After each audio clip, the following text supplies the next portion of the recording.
So this is picked up now by the Jets. Wheeler lost it. And now the Pittsburgh Penguins will get this toward the right side red line. There's a couple little battles there toward the right side boards. There's a little bit of a feeling out process here within the 1740. It's a 2-on-1 shot that goes just wide of the right side wall. And now picked up by Sandberg. We'll try to get this one across.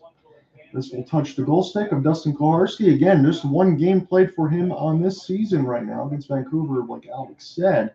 It was just a 115 goals against. It's just 1-0 right now as this is immediately iced. And whenever you do get the situation set up there, Alec, you can take over.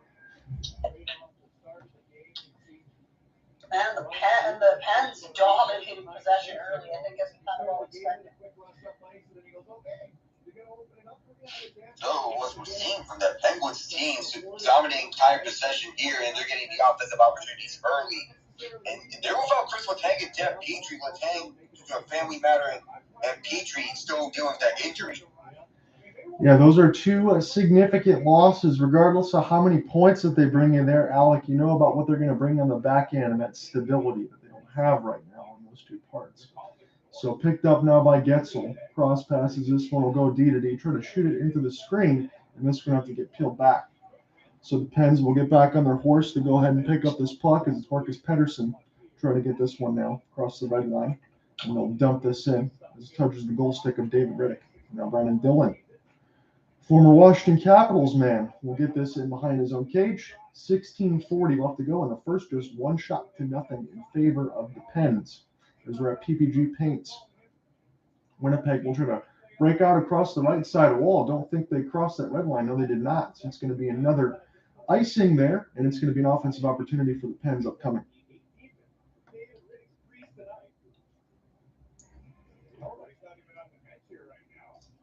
So the questions about goaltending being brought up since Jari is out and DeSmith is on the bench. DeSmith being 1-3-1 in his last 6 games, and Tokarski starting.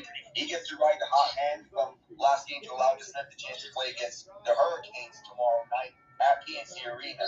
Both cases, the defensemen, they're going to have to help DeSmith and Tokarski out to slow down the Jets' offense. And no doubt about it, as you said, even with the Carolina matchup there, Alec, it's a contested Metro division, and it's going to be that way all the way through the rest of this year. So picked up now across the right side wall. Neil Pionk is going to let one go as that one got deflected. Now toward the left side dot. Jets will try to play it, but this will fall back to Tokarski. He'll take no chances, and he'll hold with 15:58 in the first.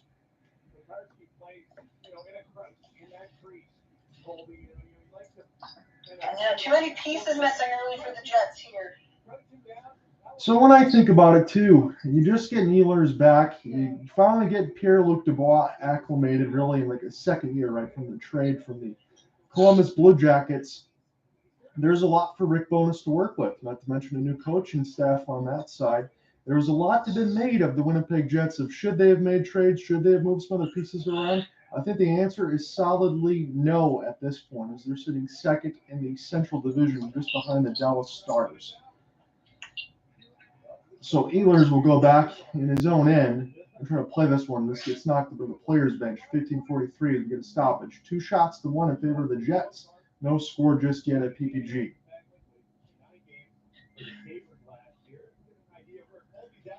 What do you think about Winnipeg there, Alec? So Winnipeg, as this is being said all season long, one of the more surprising teams in the league this season as being shown throughout their play. Josh Morrissey transcending to a new form under Rick Bowness. And Bowness has done a great job at fixing the culture and defensive issues in Winnipeg in his first season. Yeah, not to mention, didn't they strip Blake Wheeler of captaincy? You wonder how that was going to go across in the locker room. Everything seems to be all systems go.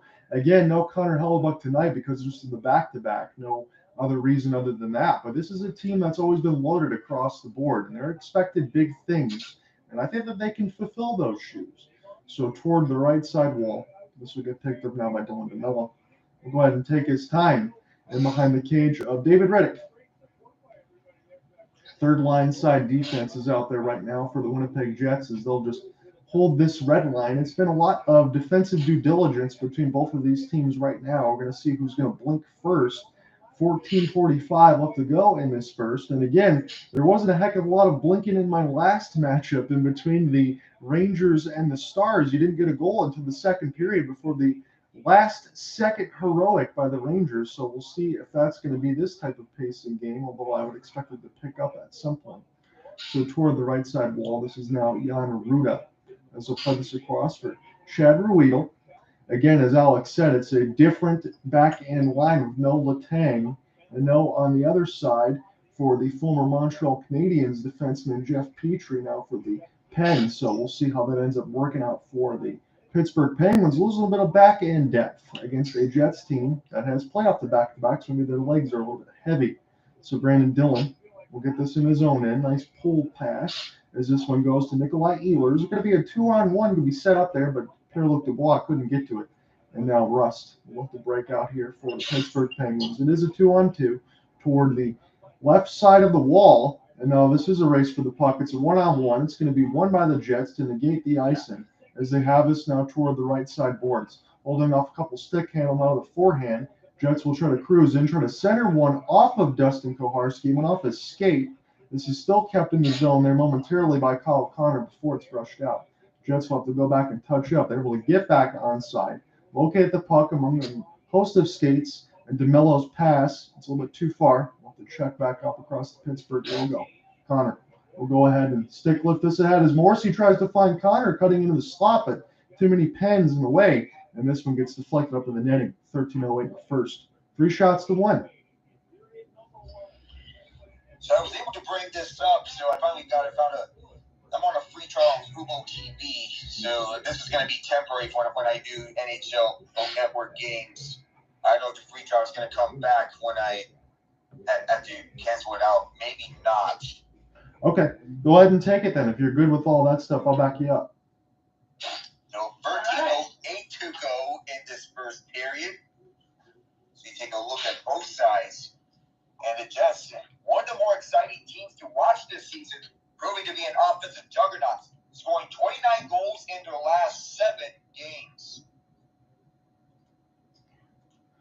Yes, they are. And they've won, 6 of their last 7 for the Jets. And the Pittsburgh Penguins have won 2 in a row after losing 6 in a row. So we'll see how this ends up going in the standings for these two teams. I would imagine Pittsburgh is going to be contested, Alec, throughout the Metro the whole time. But the Central's open, and Winnipeg's got a chance to really take it.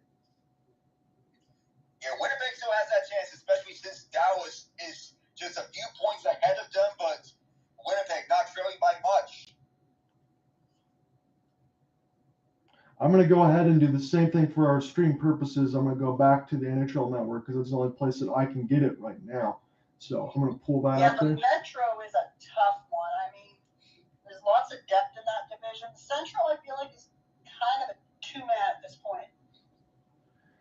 Yeah, the Metros, you see, 6 teams have a real shot at making the playoffs, and the Hurricanes are obviously one of them. The Devils, Rangers, Capitals, they're up there. Penguins and Islanders battling for that last wild card spot. And the other thing in the Central that we can't forget about, in the sense of the Minnesota Wild have been on one hell of a tear. They still have an opportunity to make some noise in that Central. Yeah, there's a little bit of catching up to do for them. The play of Kirill Kaprizov, one to watch. Getting set back here in Pittsburgh. So Alec, Nava here, you do on the play-by-play, joined by John on the color. And Owen Redbox Parkin. What do I say about how that? Is this ice level reporter? Sure, we'll go with that. Something like that. So the face-off taken out by the Penguins as the Jets bring this back over. That pass too far, and Tokarski comes out to play this, keeping this away from Scheifele. Crosby has trouble with Sandberg as the Jets are trying to keep this in. It goes down low for Perfetti. Ball behind the net is Scheifele. Scheifele working around, being watched by Gilman, just sends this back for Schmidt, the former Washington Capital. Just sends this over to the near corner. Poked on free, and Heinen takes a hold of it. Teddy Blucher with it, and he'll just send it over to the Jets end. Careful not to ice this. Jets take a hold of it from far to near side, and it goes on up. Scheifele having trouble with this, kept in by Heinen. And now taken away by Scheifele. They get this out. Jan Ruda takes up possession from his own end, and Perfetti goes for a change. Picked up by Neil Pionk behind the net. After that dump in, he'll get this all the way down to the Penguins' end. Bounce off a body right in front. It goes over Jason Zucker. His pass poked away. And that pass on the other side, it goes over for Sam Gagner. Gagner being washed over. And Pionk just barely keeps this over the line. Chops it down low for Axel Jonsson-Fjäll before flying out there for Winnipeg. Stenlos up for Jonsson-Fjäll, and that shot turned away by Tokarski. Sent on back for Dylan. Just chopped on it forward. And Gagner will just leave this behind the net for Jonsson-Fjäll, who's pinned along by Zucker. Breaks free. Jonsson-Fjäll still having trouble. Is on along the far side. Picked up by Ruda, trying to get this out. He's also in trouble. There's a stick down on the ice. Picked up by Pionk. Pionk goes his backhand, kept in front. And Tokarski had to give it away from danger. Dylan sends this back for Pionk. Pionk's long blast. And that's panned away. And up high into the netting by Tokarski. It's the first really sustained pressure for me, Alec, as far as what the Jets are throwing here against the Pittsburgh Penguins early with 11-17 left. A good shot there from the point by Pionk, looking for the deflection. 5-1 the shots in favor of Winnipeg here in the first half of the first period. We go over to the face-off to the right of Tokarski, the first-string goaltender for this Penguins team. He was with the Sabres last year. Doing one off the face-off, trying to move this up. It goes on to the far side. That pass intended for Guentzel. One off of him, but Morrissey turns it over Crosby. Crosby on front. Guentzel overshoots it. Picked up back by Crosby. Tries to go back, and it goes over. And a shot turned away by Rick. And picking this up is Ehlers. First back into the lineup. 10 points so far in the season for Ehlers in just 6 games played. Here's Guentzel moving past DeMello. Having trouble with Sandberg. The puck goes over to the far side, now picked up by Dylan Sandberg. Sent on across and controlled by DeMello. Penalty coming up against Pittsburgh as Riddick heads to the bench. Out comes Scheifele. Official's hand is in the air. Here's the pass up forward for Manalainen. And now Sandberg gains his own. Tries to work around Ty Smith, the former New Jersey Devil. And touched up by Smith as it's poked on free. And I believe this is high sticking the call. Yes, it's going to be Guentzel going to the box. He got the stick up in the nose and the face. Dylan Sandberg on that side, so the Jets are going to have their first opportunity with the extra man advantage. And right up at the nose, as you were talking on Guentzel as Crosby, he was looking for Guentzel on that previous chance. Riddick saw it all the way, or it was blocked in front by DeMello. And I have to say, I'm impressed how the Jets have been able to turn it around. They started off struggling to keep it out of their own end, and now they're absolutely dominating the shot count. So the 4 men out there for the Penguins on this PK: Brock McGinn, Teddy Bluger, Brian Dumoulin, and Jan Ruda. As Winnipeg wins this face-off, they rank 12th on the power play, facing off against the third-ranked penalty kill with the lead. Control to the point.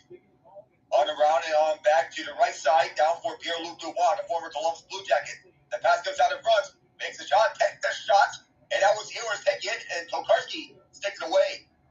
Puck comes out to the right side, back for Morrissey at the point, looks to shoot, long grass, and that's turned away by a body right in front.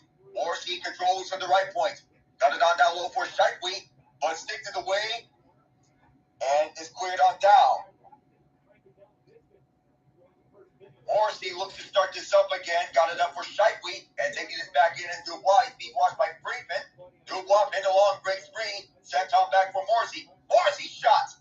That's blocked on wide of Tokarski. And the Penguins get it out once again. Sent all the way down for David Riddick.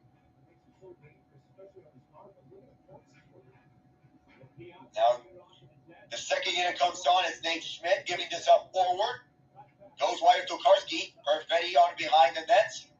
But instead of this up forward, Bluger couldn't get it out. It's kept in by Schmidt. Schmidt looks onto the left for Perfetti, and now down low this goes. Back for Pionk. Takes the one-timer. Back for Pionk again. Perfetti looks. Give it on across. Here's a pass back for Pionk. Stopped by Tokarski. He got the rebound too. Oh, it's kept out. Another chance. The shot is out.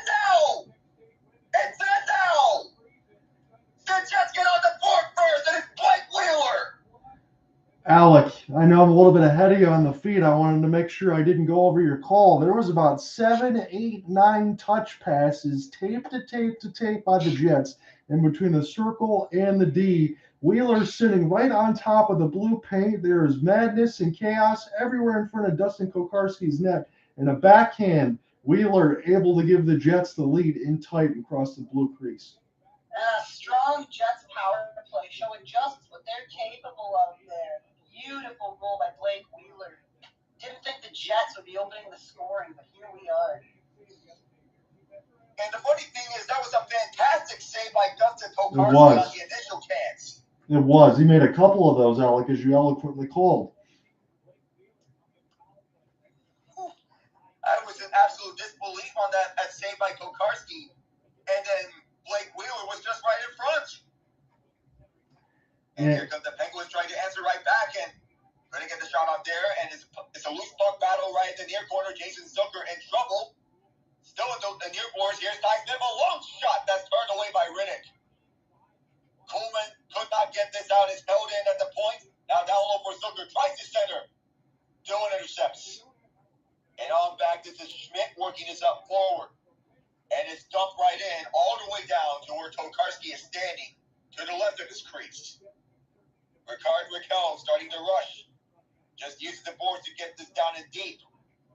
Stenlund was there, and now picked up by Winnipeg. Moving this up to Stenlund. Former Columbus Blue Jacket for Axel Jonsson-Fjällby. Out in front, Stenlund's shot was turned away by Tokarski. Crosby controls. Goes all the way off a tip and over for P.O. Joseph. Joseph on the round. It goes for Crosby behind the net. It's hammered by Axel Jonsson-Fjällby as David Riddick covers up the puck. Yeah, and great players know how to get in the areas to make a play, and sometimes they got to make punishment, as you said there, Alec. Jonsson-Fjällby got a piece of Crosby, but he almost sent it out through the blue paint for an opportunity for the Pens. Well, the Pens almost had the equalizer there. So this is a good start between these two teams. Again, the Jets, they need to have that. They played off the back-to-back.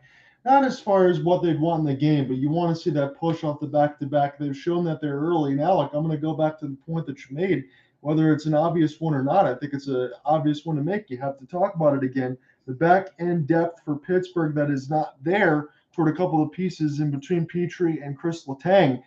I know that was a madhouse in front of Dustin Koharski's net, so it'd be tough to ask any of the D-men to be able to clear out that kind of mess in there. But you just wonder if you had your top-end pieces, maybe they could have stopped some of that Winnipeg Jets puck movement when they had 7, 8, 9 consecutive tape-to-tape passes that led to the madness.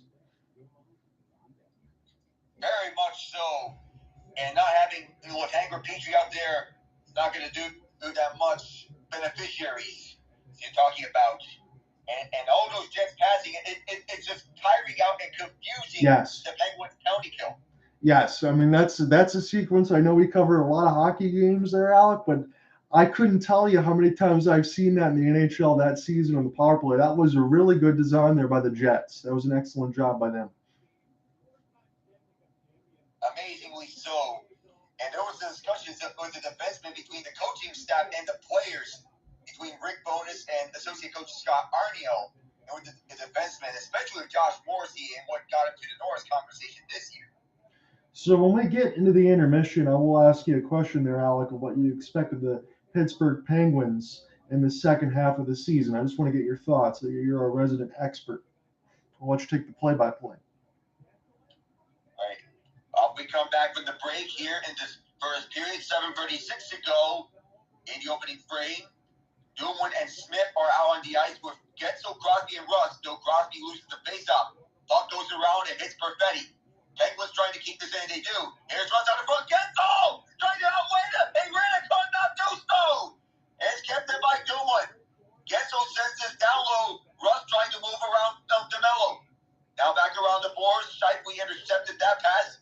Now taken up by Morrissey. He's trying to get this out. Off for Perfetti. Bounced off of Smith. Perfetti takes this back. And just backhands this all the way over for Tokarski. That was a great chance by Jake Guentzel out in front. Now a dump in. David Riddick will leave this behind for Sandberg. And Sandberg moving this up forward. Here's Sandberg. Just gains the red line. and just sends it all the way down to the Penguins end. Dubois controls. Back for Connor. Connor shoots, and then he overshoots that. Drew O'Connor, they're taking this up forward. The tongue twister.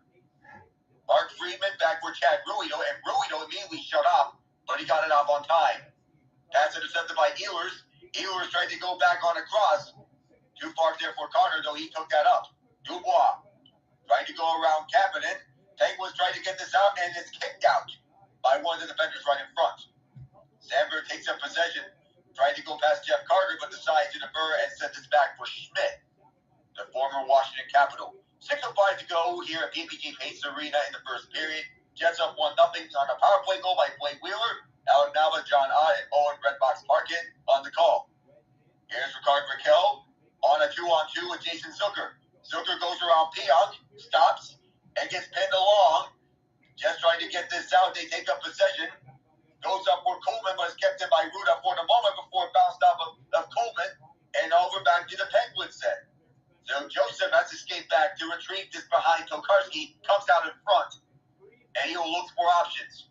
Danton Heinen taking this up and just uses the boards to get this on a round. The first one to it there was one of the Jets, picked up by DeMello. And there's a loose puck battle along the far boards with 5:20 left and the opening frame. Reinforcements come in, and here's Danton Heinen taking this up at the far boards. Also in trouble was kept in by Bluger. Bluger surrounded by 4 Jets in front, and Coleman will just safely play this to his side. Bluger just sends this across, and here's Dillman up forward and bounced off a body right in front. It's picked up and sent on back, and Riddick covered it up with 4:55 left. It's Brock McGinn. I just got a good look at that Guentzel replay that you talked about a minute ago, in that sense of there was a forehand opportunity. He just lost it off of the skate blade, and then the Winnipeg Jet that was in front to try to clear it out of the blue paint against Riddick almost put it in his own net, but Riddick was able to get a glove on it as we go to immediate timeout and a stoppage. Tough break for Jake Guentzel. When I think about Jake there, Alec Nava, he's one of those guys that always does a lot of damage. Anytime the Pittsburgh Penguins and the Red Wings play, he is the Red Wings killer. He is capable of getting 2 or 3 goals in a specific game. And I know it's probably easy to say this, but Pittsburgh is going to need his effort if they want to get something going. Because in this first, for me, Alec, I think the Jets have looked a little bit too comfortable, especially after playing off the back-to-back. Yeah, and their last game too, Guentzel. The last game they played against the Red Wings, it was one of the rare times where he wasn't really able to do a whole lot. I think a lot of teams in the league are starting to figure this veteran Penguins offense out, and that's going to be a problem for them heading into the later stages of the season. And if you're figuring out the Penguins, that'll be bad news for the Penguins and good news for the Islanders. Yeah, the Islanders are kind of up against it, aren't they, too? They need to start getting some wins and stringing them together. But again, you could say that about anybody in the Metro. Yeah. And let's not sleep on that Sabres team also. One of the fun teams to watch.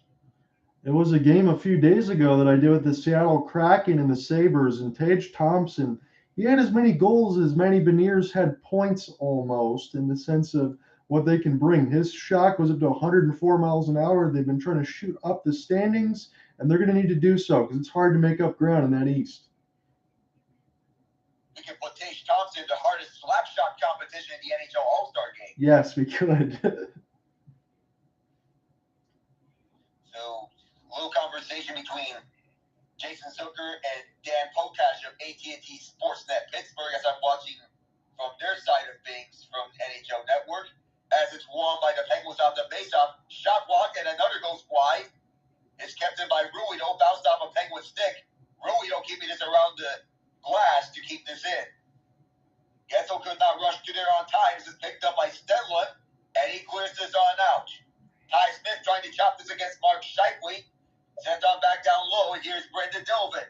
Dillman shot blocked, and he just sends this on down and bounced off this stanchion. Goes over Perfetti. Ty Smith tried to get a stick look on Perfetti, but here's Wheeler with it. Dillon, now back for Pionk. He scores! Another goal by Winnipeg as it's tipped in by Mark Scheifele. Yeah, it looked like the shot from Dylan from the point. Yeah, it might have got tipped in off the skate, off the stick. He was on the right spot at the right time. Almost looked like it went off the back end of his skate as he tried to get a piece of it. It changed trajectory, no chance for Tokarski, and it's a 2-0 lead for the Winnipeg Jets. That is a seriously skilled play. You love to see it, and you have to wonder, Tokarski there, an intense amount of pressure being put on him. So I don't blame him even for giving up these 2 goals. He's had a whole bunch of great saves this game so far, but the Jets are just, you said they were getting too comfortable. I don't know. They seem to be putting on the pressure in all the right places right now. Yeah, I think they're getting comfortable putting on the pressure is what I'm trying to alleviate on that side. Alec, we might have an offsides challenge here. Yeah, Mike Sullivan is challenging this for an offside. Did Scheifele get both skates inside? This is going to be close, but it seemed that Scheifele looked like he got both skates inside. Maybe Sullivan does have a point. He's known for offside challenges before. You got it correct there, Alec. The goal's negated. No goal there for Mark Scheifele. It's back to a 1-0. So, still the long goal by Blake Wheeler and make that 5 for 6 on the season for Mike Sullivan challenges. One of the smartest coaches in the game. That was about a half a breath, a half a beat offside. That was very close. Great job there by Mike Sullivan and the coaching staff. Yeah, he knows. It just trickled right by. He lost possession of it. You know, I got to credit Ty Smith on forcing that offside on Mark Scheifele. Absolutely. You got that one right. And you'd wonder, when everyone's fully healthy, what do you do if I'm the Penguins with this defensive core? That'll be something we can talk about during the intermission. I got a few questions for you. All right, so as Dubois wins the faceoff, Sandberg brings this back in, chops this past Freeman. Dumoulin picks it up and turns it over immediately to Sandberg. Sandberg having trouble with Dumoulin and another defender right in front. There's a loose stick on the ice. Malkin could not pick it up. Rakell tried to chop this out, and Zucker helps him out as he chops this in. Careful not to make this an offside. Picked up by Schmidt. Might have bounced off Malkin, but it went right past him. All the way down to the Penguins end for an offside as one of the officials almost slipped and fell.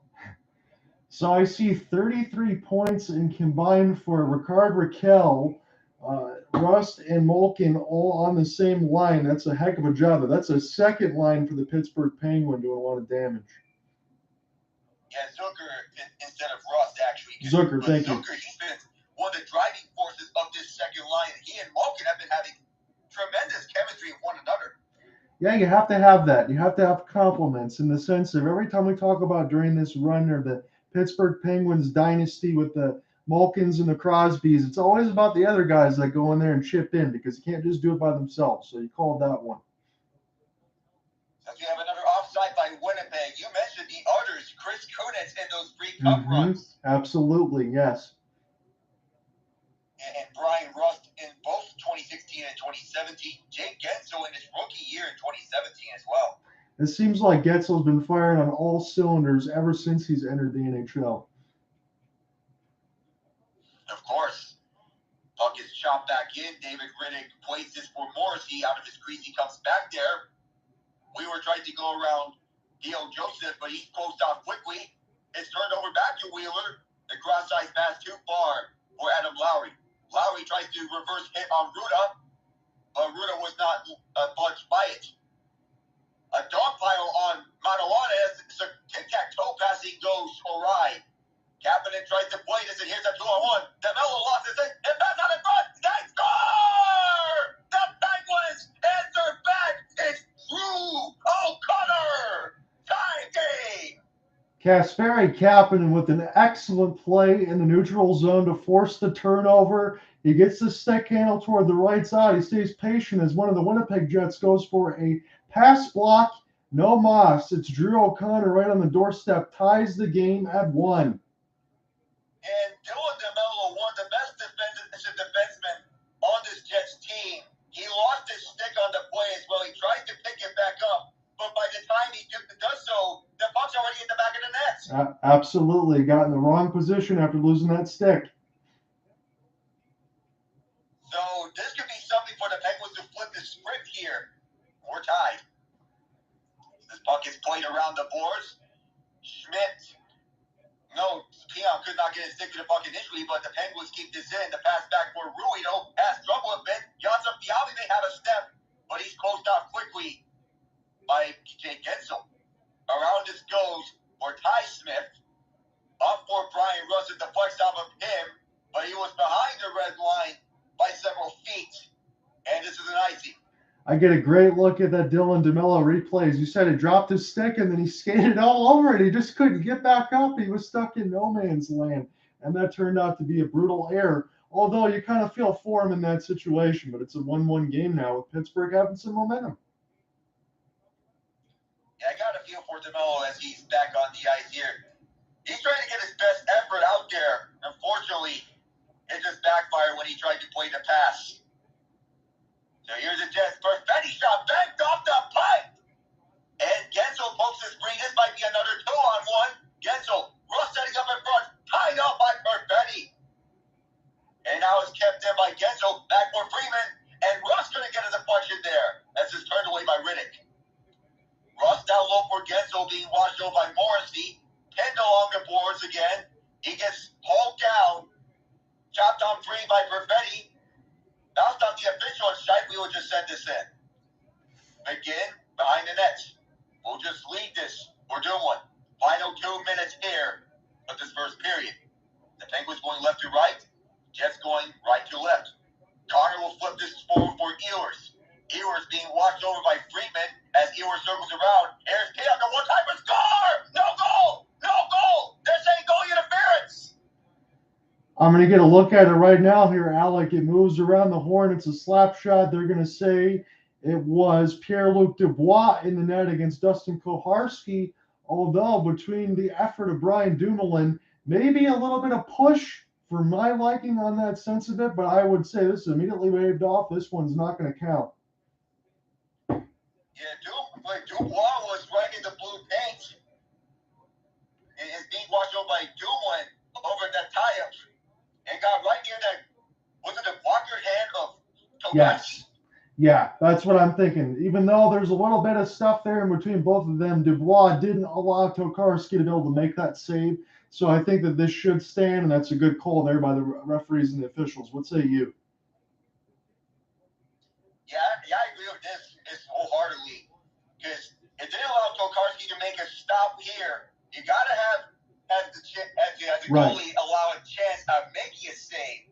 And here Dubois is not giving him that chance. That's what I think too. I just saw that Rick Bowness on the other side of the coaching staff, they want to challenge this. So again, Alec, right, if they miss, this goal is going to stand and we'll put Pittsburgh on the power play. That's correct?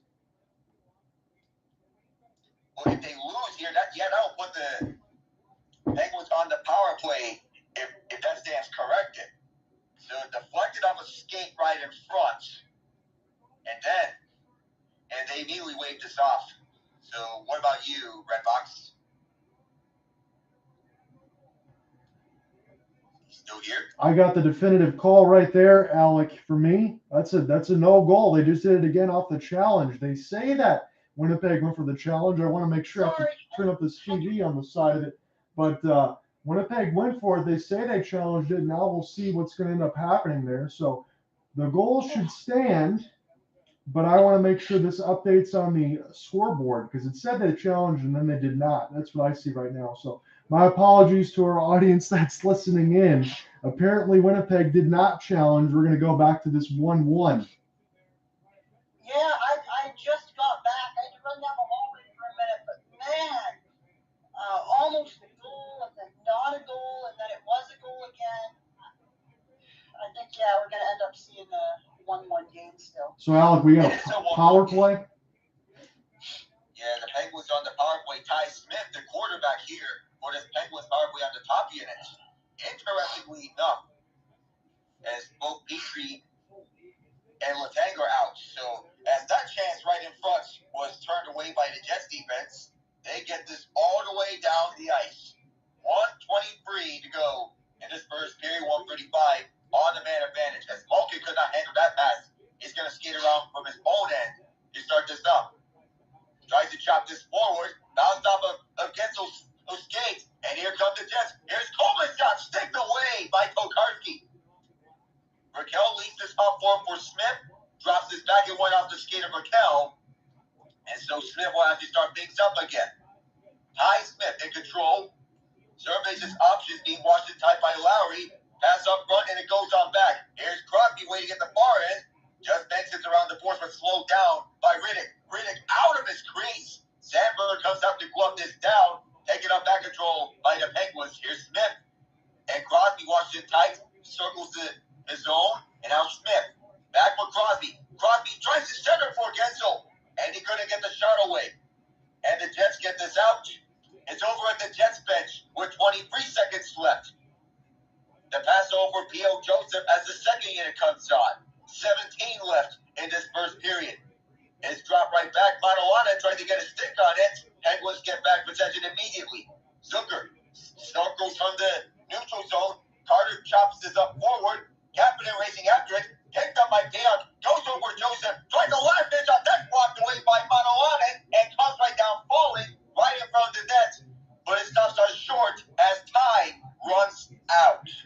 That was an entertaining first period, and like I said, I just need to correct myself really quickly because the goal was called back in the sense of it. Someone had to serve a penalty on the other side, Winnipeg Jets. That was called Perfetti. He was in there for serving a minor, which put Pittsburgh on the power play. So at the end of one, it is tied at 1. What do you make of it, Alec? The team is that the Jets were applying all sorts of pressure from the first half of the first period. Blake Wheeler was an early goal early on, as Tokarski made a brilliant stop, but he can only hang on to those heroics for so long. And the Jets had 2 goals taken off the board. One because Mark Scheifele is offside by a slight tad of a skate, and then Pierre Luc Dubois interfered with Tokarski on that other one. Oh. The Penguins, on the other side, yeah, they got that goal as Joe Novello lost his stick for a brief moment.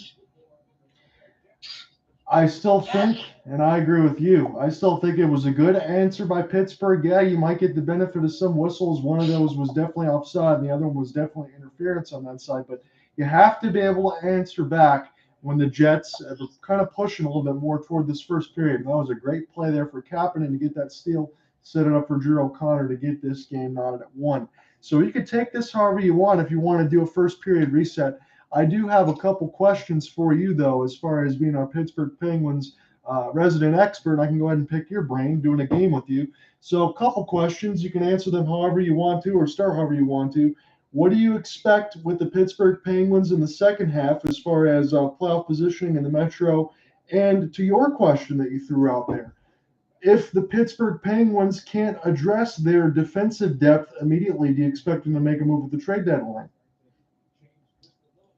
So, if you talk about defensively, Brian Gilmore has been on the decline. His decline has been hitting a breaking point by this season because he is not what he used to be in the past. So, maybe if I'm the Penguins, we talk about defensive moves, maybe we could possibly, I just don't know, maybe go after, I really confuse you.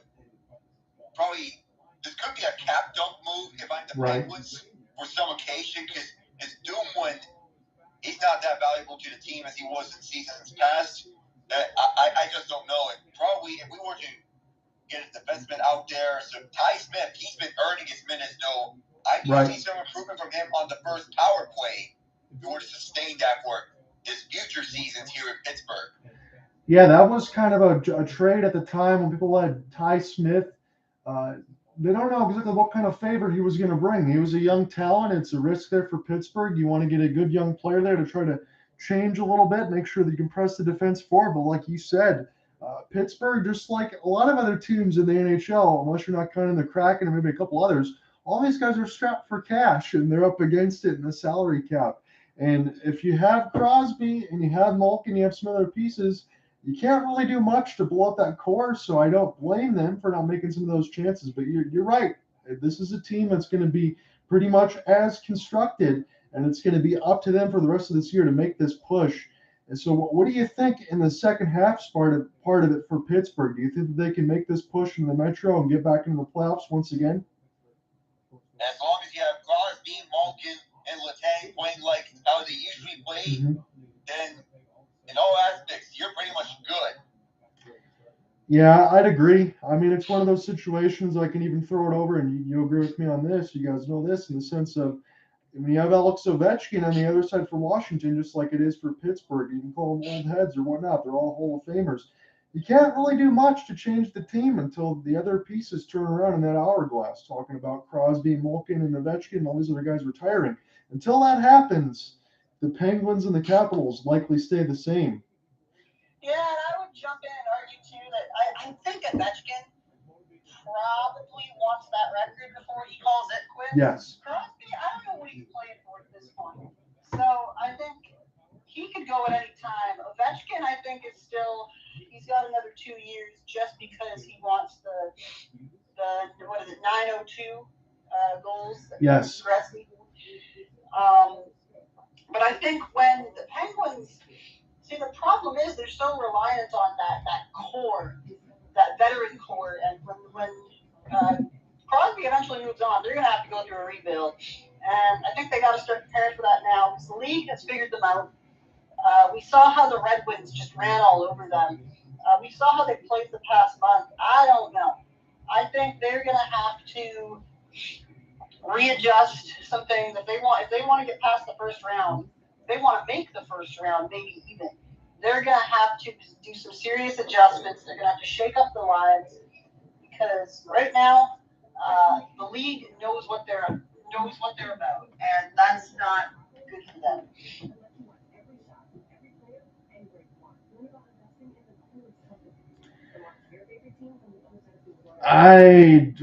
You could throw your thoughts out there, Alec, if you want to on that. So I'm kind of leaning the other direction right now. I still, when it comes down to it, it's kind of like a certain quarterback that we all know that's getting old in the tooth. Pittsburgh Penguins, I don't count them out until those guys are gone. I don't think he's at that level. Mind you, he shouldn't even be in the playoffs this year. He played in the worst division in football. But well, yeah, he played in the worst division in football. I was thinking for a long time that the Carolina Panthers should have was going to win the division and steal it from Tampa. Yeah, I think the Cowboys are going to bounce them pretty hard Monday night. I don't even know if I'll watch the game, to be honest. I feel this is going to be a defensive slugfest, in my opinion. When they're kind of making that point, I was just wrapping this back home to our game here in the sense of if you don't know how much Sidney Crosby's got left to play for, I still think he's got everything left to play for on that side. He was anointed as Sid the Kid from the very beginning. He's lived up to all that billing. You've got the multiple cups. I still think, Alec, on that side between Crosby, Malkin, and everyone else, they want to get another one. This is going to mean a lot to them before they ride off in the sunset. So they got a lot to play for to me. Yeah, a lot indeed. And you mentioned about one last Stanley Cup, possibly getting their fourth before they ride off into the sunset. And you know about the all-in push that they're trying to make. Right. It went from Sid the Kid to Sid and the Kids. Though this is ironic because the Penguins have the oldest roster in the league. Yeah, I mean, we looked at it, and I talked about this with Cooper Hopkins before I ended up working with you. We did the trade deadline show, and I made the mention to it. We talk about, Crosby, Malkin, some of these other new deals, bringing in, like you said, Petrie and some other guys in the back-end defense. How did you feel about bringing the band back together? And he just said to me, honestly, he goes, John, I think that's something that the Pittsburgh Penguins had to do. And just like we talked about, we know that they have another opportunity. You're not going to count them out because of that core. You know what they can do. And look, I'll take it a step further. Going to last season, in the playoffs, the Pittsburgh Penguins took the first game against the New York Rangers. That was an incredible first-round series. It went 7 games. And if it wasn't for Igor Shesterkin and some other stuff on the other ends, I think Pittsburgh could have easily beaten New York the way that they were playing. They gave them everything they could handle. And I would not put it past them once they get into the postseason, which I think they're going to do. I think that they can win multiple rounds because you know what they're about. But I agree with you. That back-end defense, that's going to be the pressure point for me is to see how far Pittsburgh can go because they're going to need that help, the stability. Oh, yeah, don't get me wrong. I think they will go to the playoffs. I just think, if anything, the goaltending in this division, the goaltending in the East is so incredibly deep. And that's what killed them last round. And I just worry it might do the same. Once again, as I'm trying to pull the standings up here, the Penguins sit in that 5 spot, which is incredible that they're still this good. This is by far the best division in hockey. No question. The only teams in this division that are fully out of it are Columbus and Philadelphia. But they've got the Caps, the Rangers and Chesterton, the Devils, and the Hurricanes, who I honestly thought would do a little bit better than this after this season, but it's still more than enough to hold down the lead. They're really going to have to step it up. Right now, in the live standings, I'll put an asterisk there, they're only 10 points out of first, which would be about 5 games if you want to measure it that way, which, for being in fifth, that's quite remarkable, actually. And you're only 10 points out of the lead as we're, like, basically at the halfway point of the season. Something to put up about, yeah. And you mentioned about the goaltending, and for the Penguins, we didn't even have Tristan Jarry for 6 games of that series. Mind you, he was playing on a broken foot in Game 7.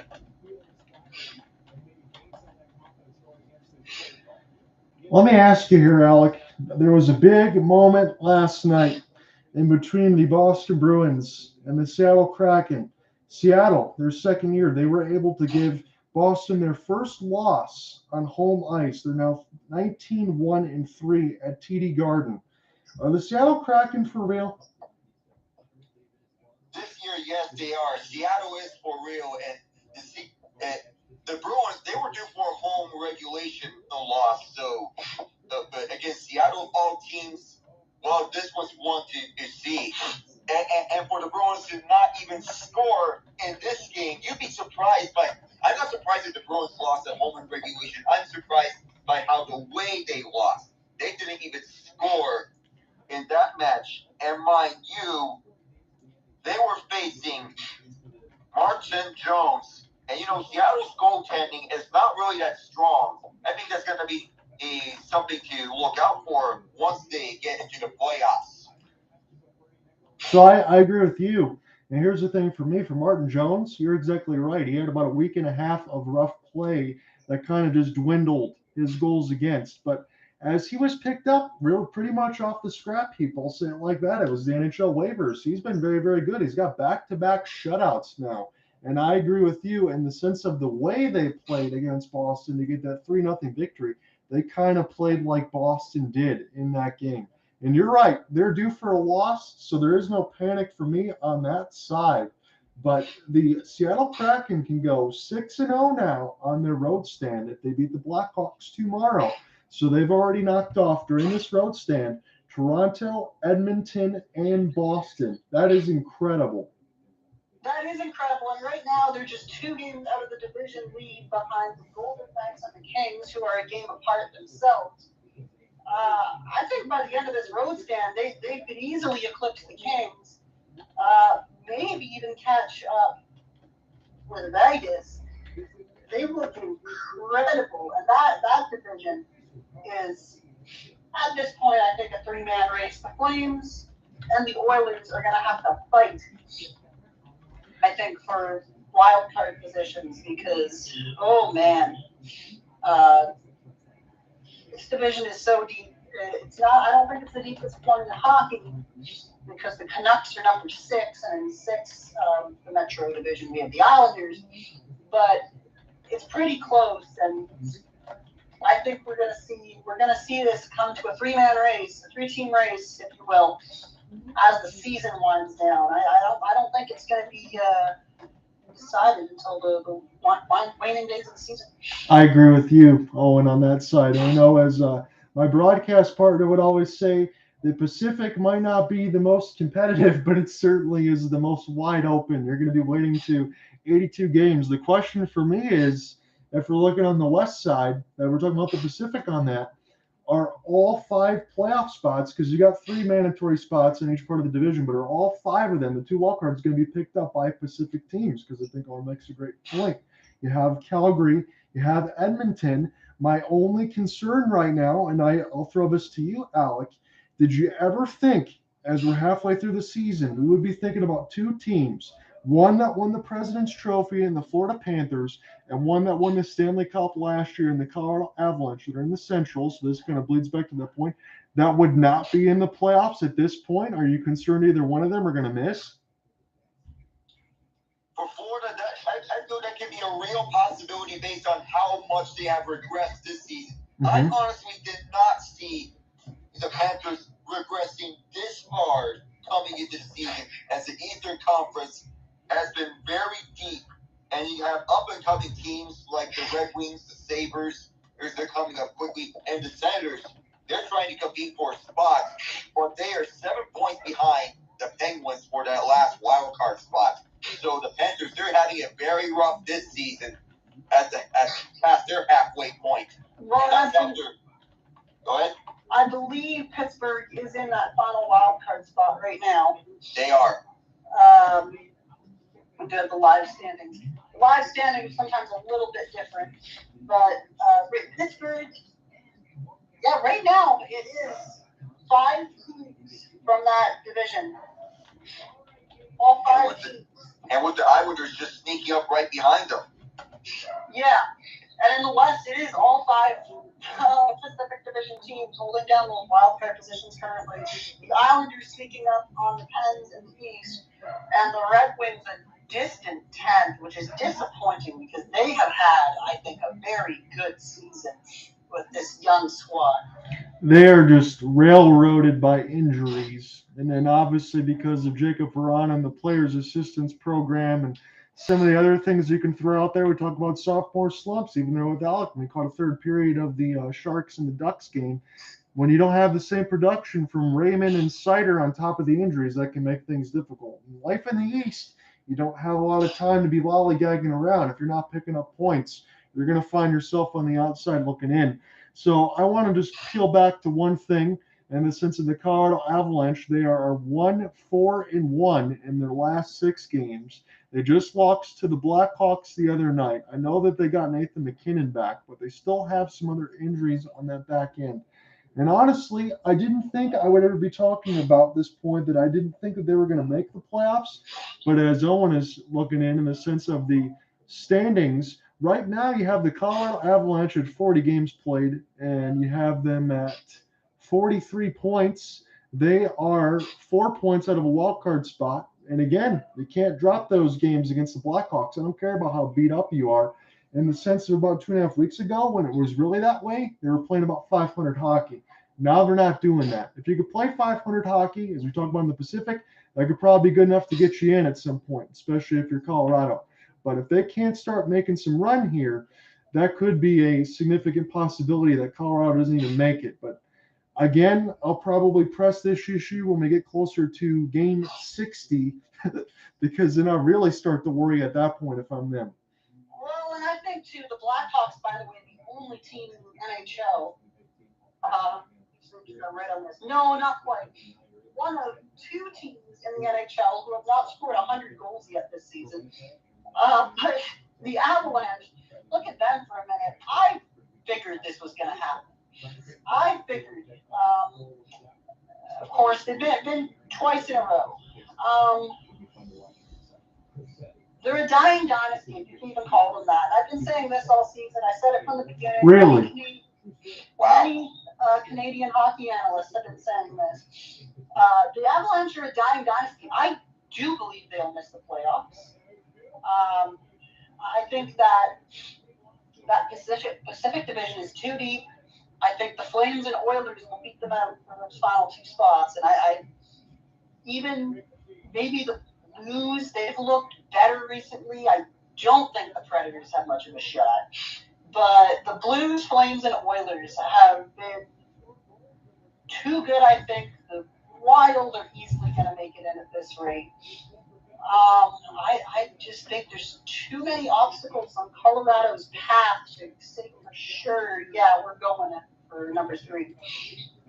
We're going to be getting set here for puck drop here, Alec. It's going to be abbreviated power play for Pittsburgh. It's a 1-1 game. As Cole Perfetti continues to be in the box as the Jets are continuing to serve their penalty for a loss of a coach's challenge. 15 seconds of it, a power play time, as Adam Lowry wins the opening faceoff, but is taken in by the Penguins on the man advantage situation, and Dylan DeMello immediately clears it out. That'll run down the power play, so sit back and relax, everyone. We are at the start of this second period. Penguins moving from right to left now. Jets moving from left to right. So picked up behind the nets. Who I believe is Pierre Luc Dubois, moved up forward and gained the zone. Is Lowry worked on around where Dubois passed back for Connor. Sorry, that was Connor instead, not Lowry. I thought it was Lowry. Or maybe Lowry went to the bench. Morrissey along the far corner goes on around, played by Ty Smith, and rushing to it is Kyle Carter, who leaves it on around for Dubois. The shot right in front! And Tokarski with a sprawling save on Ehlers. Good looking save there by Dustin Kokarski. It was really needed, especially as we're starting this second stanza here. He's looked pretty good for the opportunities that have been in front of him. And that last chance by Nikolaj Ehlers on the one-touch feed from Kyle Carter, as Ty Smith could not handle that from behind his net. So the shot 16-8 Winnipeg, and capping it with 12 points in his last 18 games after a slow start to the season.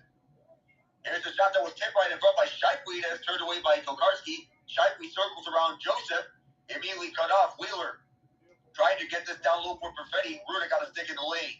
Kept in by Scheifele along the left point. He's washed over aggressively by Bluger, but got it on down low for Wheeler. He's the feed right in front. Blocked, stopped by Tokarski. And Josh Morrissey, off of a great pass, was open right in between the circles, and a snazzy glove save by Tokarski there. Very solid early in the second.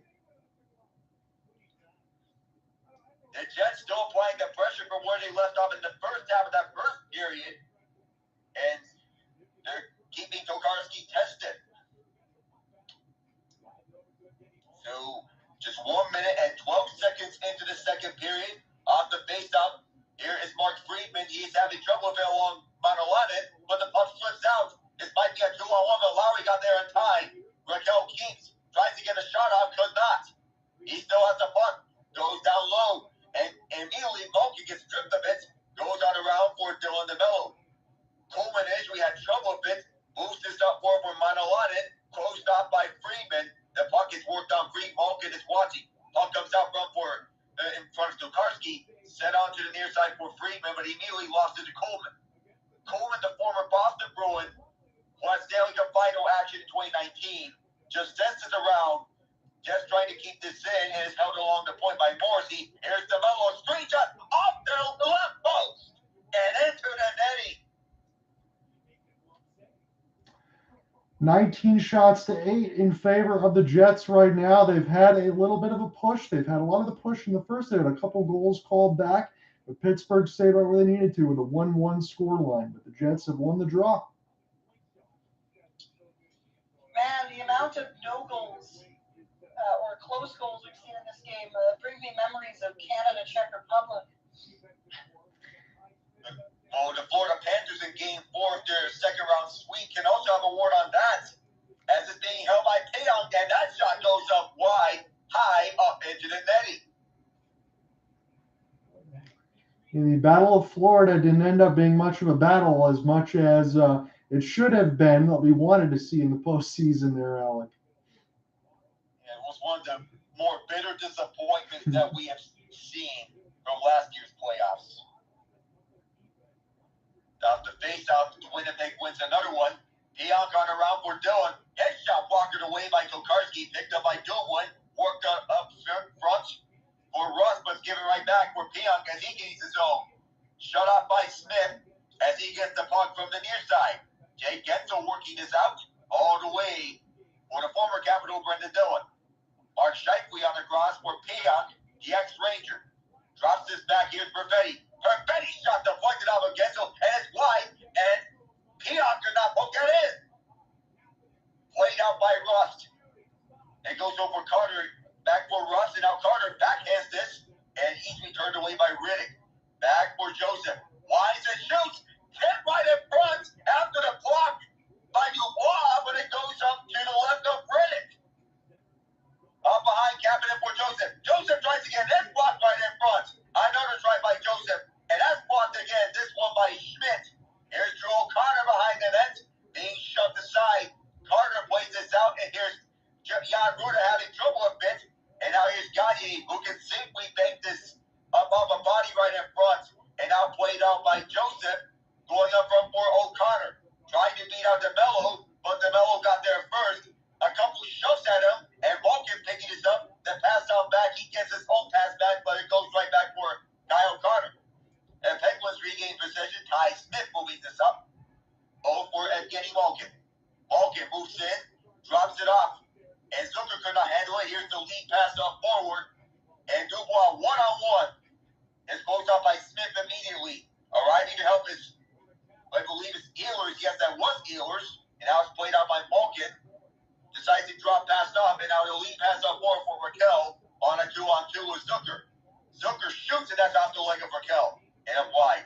Smith keeps this in. Down low is played by Malkin. Malkin holds at the far side. Here's Rakell. One timer, that's blocked. And now the Jets take up possession. 2-on-2 the other way. Ehlers has trouble with Doom when in tight. Ehlers still in trouble. He loses an edge. No call. Eddie Bluger moves this up back. Just works this on around. And Riddick plays this out for Sandberg. Sandberg being watched by Bluger as Bluger trying to keep this in. And the Jets get this out. All the way down for Mark Friedman by the Jets bench as Dubois just whacks this on forward. And Tokarski will just lead this for Dumoulin. On the cross is Friedman. Mark Friedman just uses the boards, and Riddick will just slow action down. Almost turned over to the Penguins. They get this back, and Riddick has to make the stop there. Manolana clears. And it goes all the way down for P.O. Joseph. Immediately gave it on away for Morrissey. Back is Schmidt. Up the far boards. Taken up for by Coleman. Goes around Ruda. Stops in his tracks as Hyden was supposed to get on him. A board pin right behind the net. And Hyden takes back up position. McGinn tried to move in with speed. Here's Joseph. Back for McGinn. He's tied up by Schmidt. Lowry takes it up. And moves it on back out for Morrissey. Ty Smith from his own end. As the Jets are changing, so are the Penguins. Smith on a backhand chop. Just sends this up back for Joseph, the two young defensemen on this team, as Riddick plays this out for Piak. Up forward and give it on back. Here's the Penguins. Here's a chance for Guentzel, and he just shoots it wide. Ty Smith narrowly keeping this in. It went over Guentzel, but he's tied up by Manolana. Schmidt just sends this back for Piak. He's watched in tight by Rust. Piak breaks free, gets it on the cross. Behind the net for Schmidt, who turns it over Malkin. Here's Guentzel, just works it on around Piak.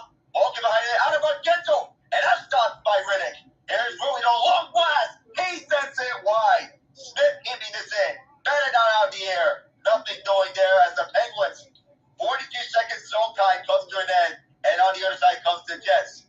Here's Stenlund down low. Batted down by the Penguins in tight. And out this goes. I was talking for a long time. I'm going to get a sip of water right after this. Yeah, the play's been fast and frantic, and this is still with the Jets right now. 10 of 22 shots by the Jets taken by defensemen. One of them by Neil Pionk, or two of them by Pionk, and both of them being on disallowed goals, if I remember correctly. Dylan DeMello keeping this down low, and it's Cole Perfetti being watched over by Chad Ruido as Wheeler tried to poke this free. He's also watched in tight by Carter. Wheeler tries to break free. Ruido says no to that. Scheifele just gives this up for Perfetti, and down low is played down low by Scheifele. What am I doing with it? Repetitiveness as there'll be a penalty on Ty Smith for cross-checking from behind. You've had about 6 minutes of unbroken action there, Alec. That was a heck of a sequence between these two teams. There was a lot of shot blocks. There was a lot of sacrificial play on the line. Not a lot of those hit the goalie, but the one thing that we can definitely talk about was David Rittich in behind his own cage. He's just trying to make one of those routine passes along the right side boards.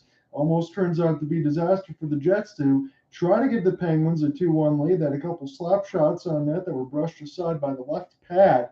But as you said, latest coming to the commercial break, Ty Smith can be going to the box. A little bit of a wrestling match as he had the defender there for the Jets stuck in behind his own end. So the Jets will get another power play opportunity when we come back.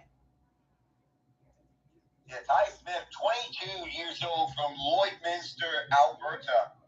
Yeah, him and P.O. Joseph, they're two of three players on this team under 25 years of age. The other being Drew O'Connor. So you do have some young forwards, you do have some young back-end players, but they haven't really been tested. I will say this, regardless of how far the Pittsburgh Penguins get in the postseason, that kind of measures you. That gets everything all set up. I think they're going to need and want that time.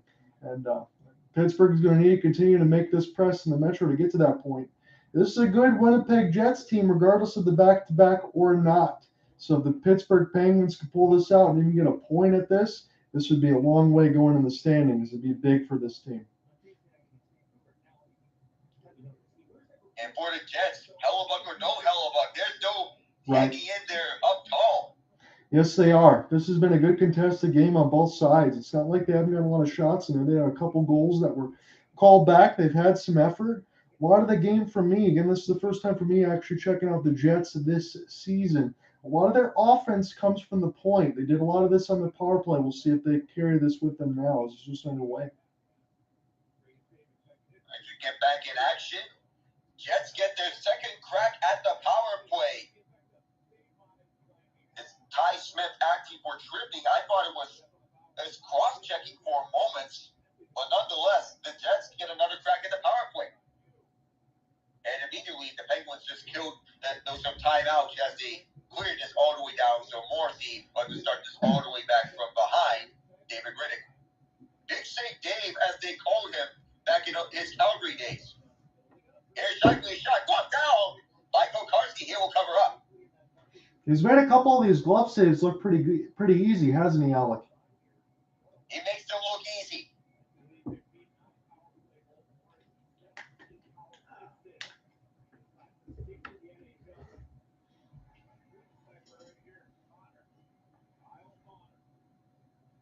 So 1:39 to go on this power play as Dubois takes the face-off on his strong side. The left side is immediately won by the Penguins.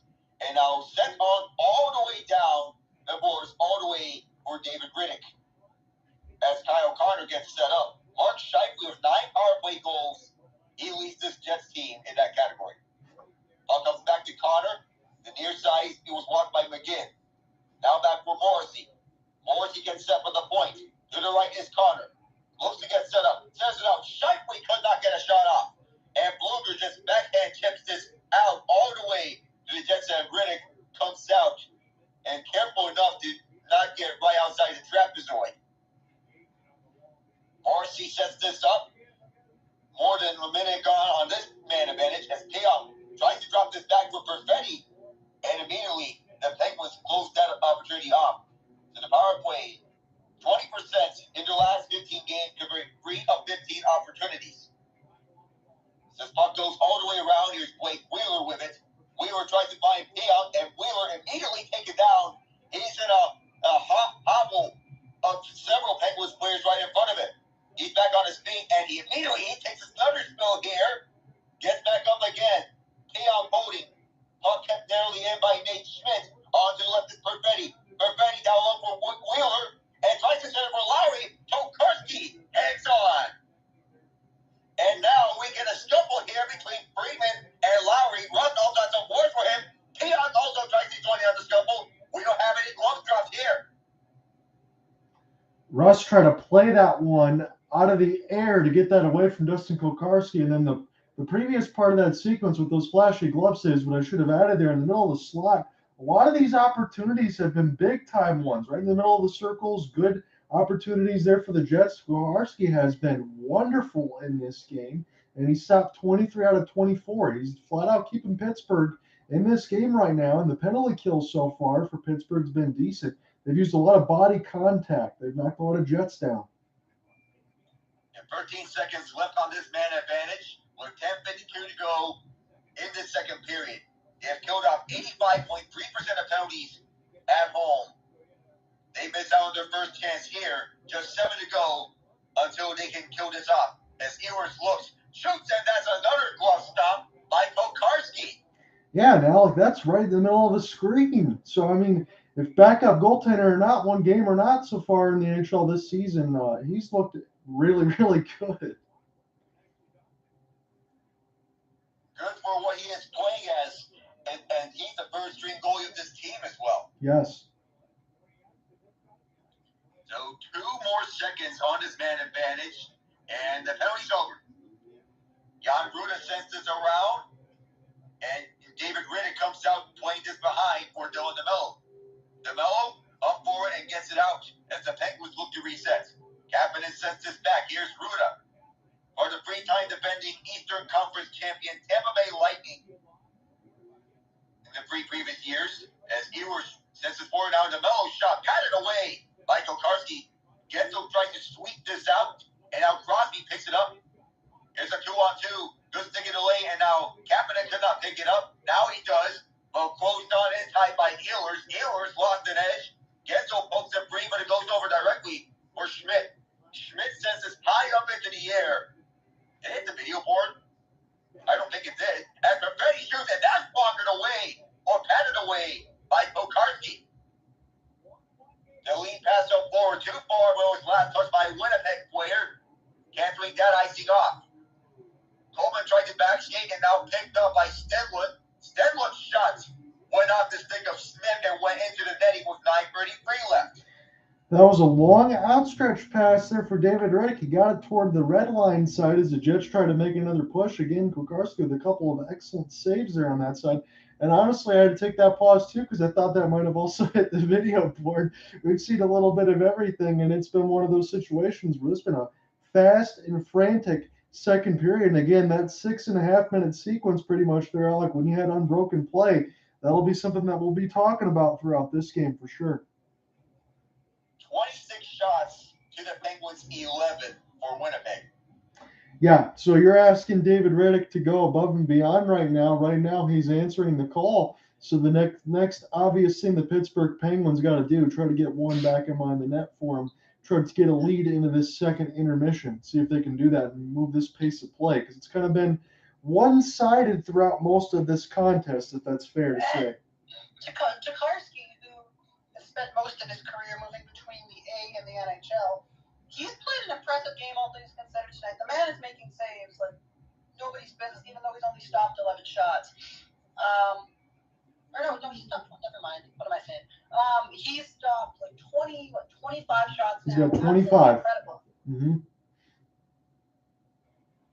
He looked unstoppable in the Penguins' last game against Vancouver as well. And Vancouver is one of those teams, Alec. I know where they are in the standings, but they're one of the teams that are frightening as far as the amount of goals that they can put up on anybody.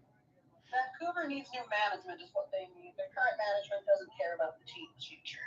And Francesco Aquilini, to me, I think he needs to sell the team. That would be tough for me to hear because they have some excellent pieces on that team I think anybody would want.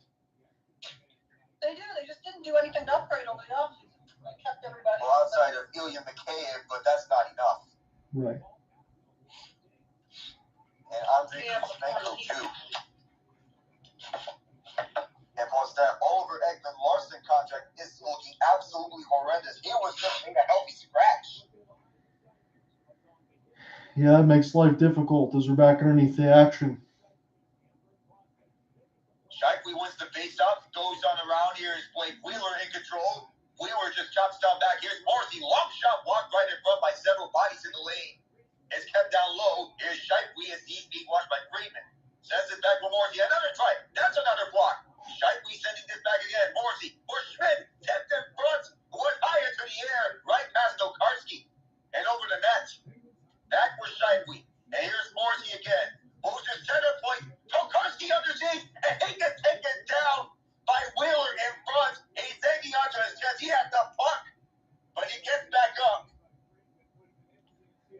I'll take another look at this replay right now. So Wheeler's on the doorstep again. There's a battle in front of the blue paint there with Friedman as he's tied up the stick there of Wheeler and knocks down Riddick. So Winnipeg trying to do whatever they can to get Tokarski off his game. To his credit, he made another great save.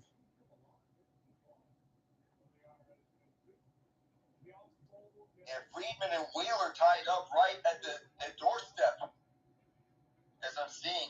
So, missed out on this, but no Marcus Pettersson for the Penguins either.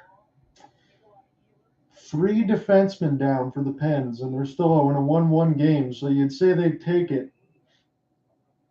Very much so. Neil Pionk and Drew O'Connor tied up right at the far corner. The puck goes free, but it goes over back for Winnipeg.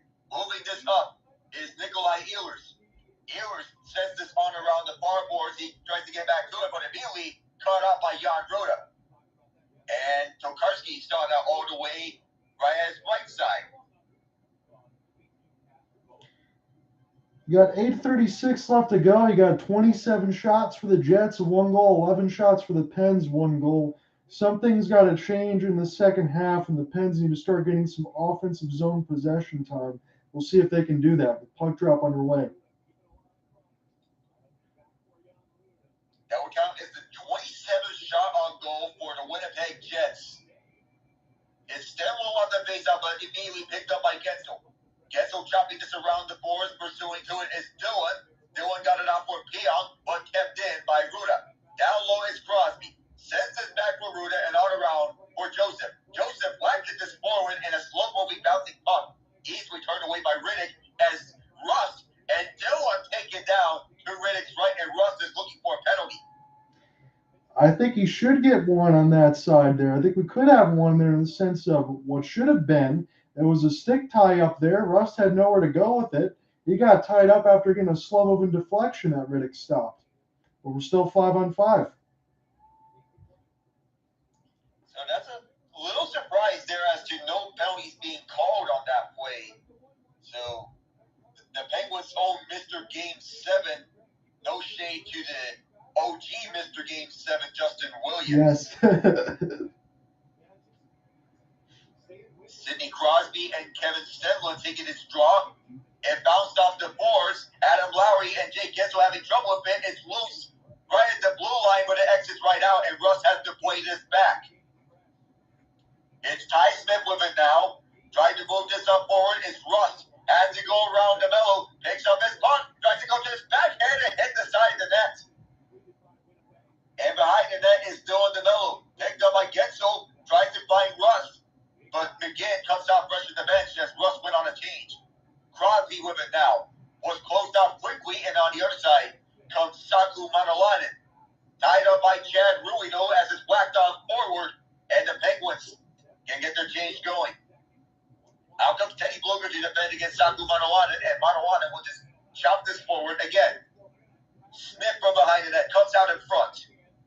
Smith playing this up forward. Here's the stretch pass. It bounces up and lands onto Schmidt, and this play is whistled offside. So Russ in that play was able to chip and chase to himself off the boards, ride the left side wall, and then get a backhand in tight that hit the face mask of David Riddick. That was a great play there by Brian Rust. On his off wing, and you have to wonder how Riddick felt after taking that puck to the face mask. Absolutely, it rang his bell, no doubt.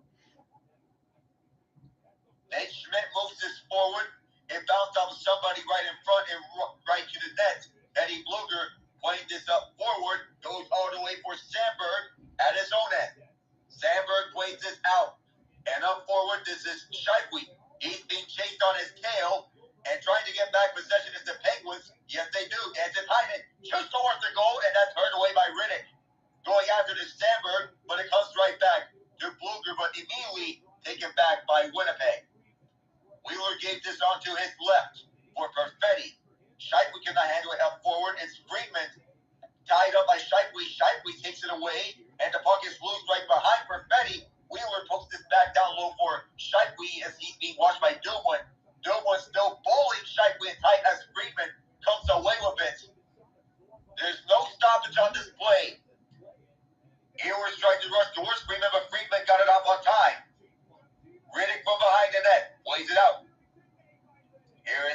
with it. Up forward for Ehlers. And moving to that corner. Shoots it high. And now Pierre keeping his head. Immediately just sends this to the chest of Tokarski. But play will go on here. I thought there was a stoppage here.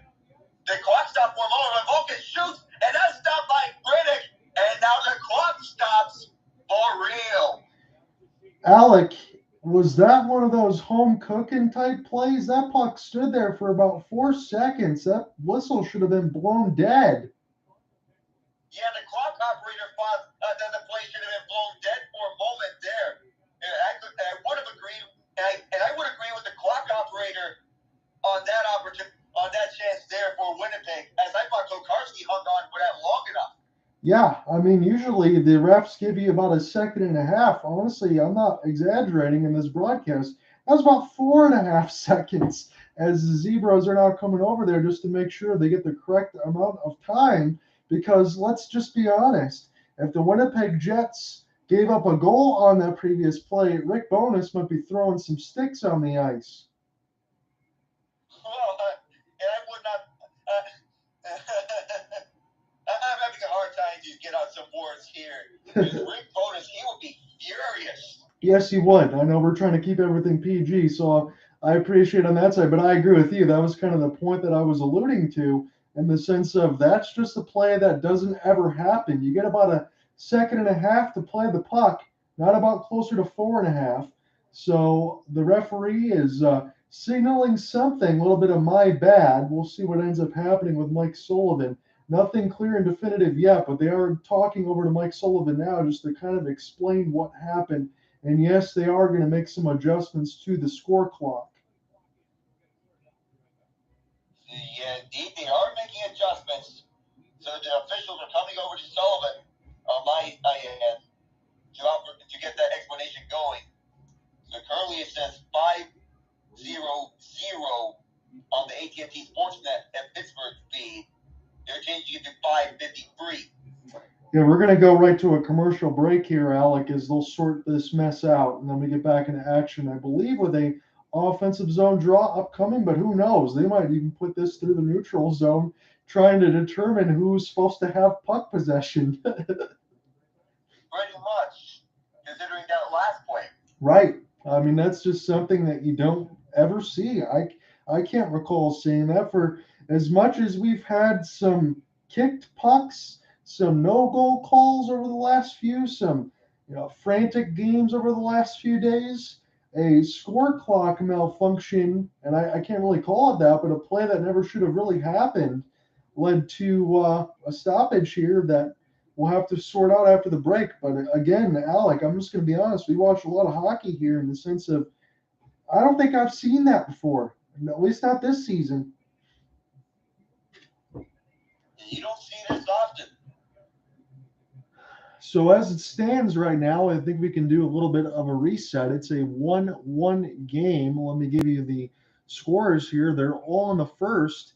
Blake Wheeler got the one at the power play, his 10th this season, 11-19 from Cole Perfetti. Drew O'Connor answered from a great Kasperi Kapanen steal into the neutral zone. He got the stick ahead. DeMello fell on his stick trying to make a play. Went up an open cross pass for Drew O'Connor. Got his second of the season at 16:42. And Tokarski has been the story right now. 27 out of 28 saves for a .964. And on the other end, David Riddick, the backup, he's going to play off the back-to-back because Connor Hellebuyck started the other day, .933. It's a 1-1 game with 5:53 left. As I'm seeing here, Tristan Jarry, Jeff Petrie, Ryan Paling have all resumed skating at practice. So that's some promising signs there for the Penguins. Absolutely there, Alec. They're going to need this personnel when they want to continue to make this run. Here's Ty Smith, a long shot, and that's covered up by Riddick. Just immediately after that TV timeout, David Riddick showing why he's big save Dave.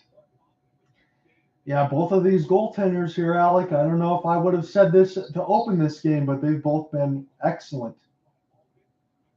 And immediately off that faceoff, that hit the pad of Riddick, and it's played by Winnipeg on out. Both teams trying to get after it, both on over to the Penguins end, and behind that playing this is Ty Smith. He gets this all the way out. And a stretch pass forward for Zucker. He has to race after it, but Schmidt beat him to it, and that forces an icing.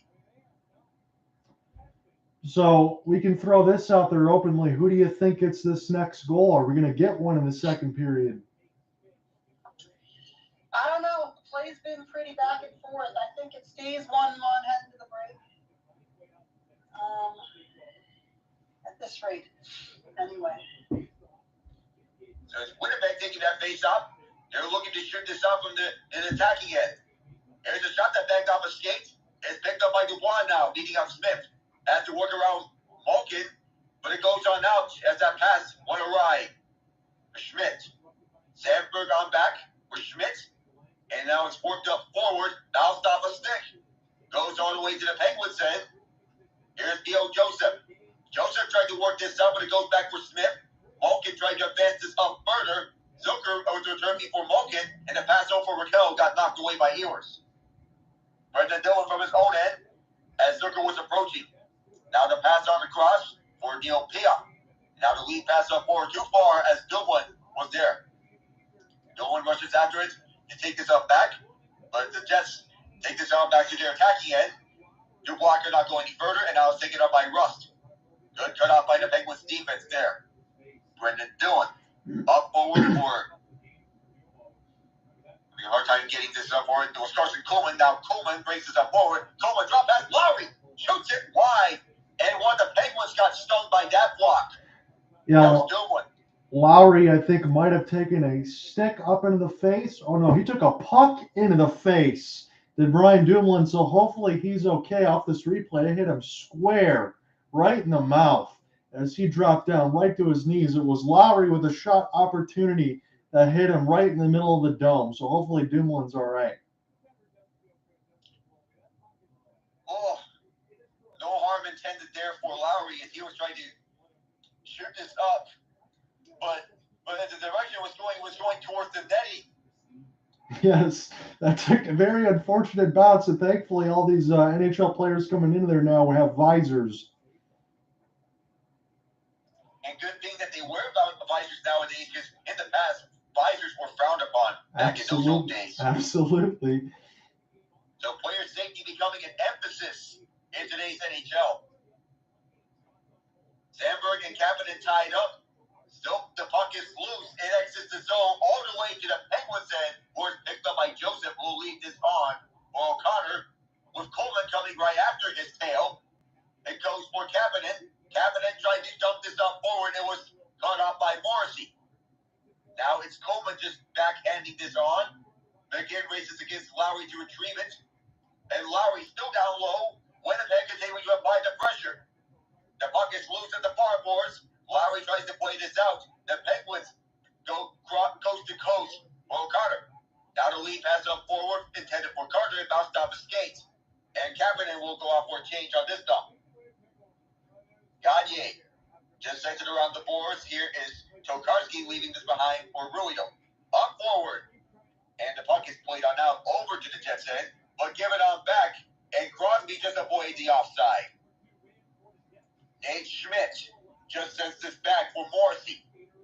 Morrissey being watched by Guentzel and now played up front by Joseph Yalby. Here's Gagne turning away from Smith. The drop pass for Morrissey. That's blocked right in front and bounces to Tokarski's left.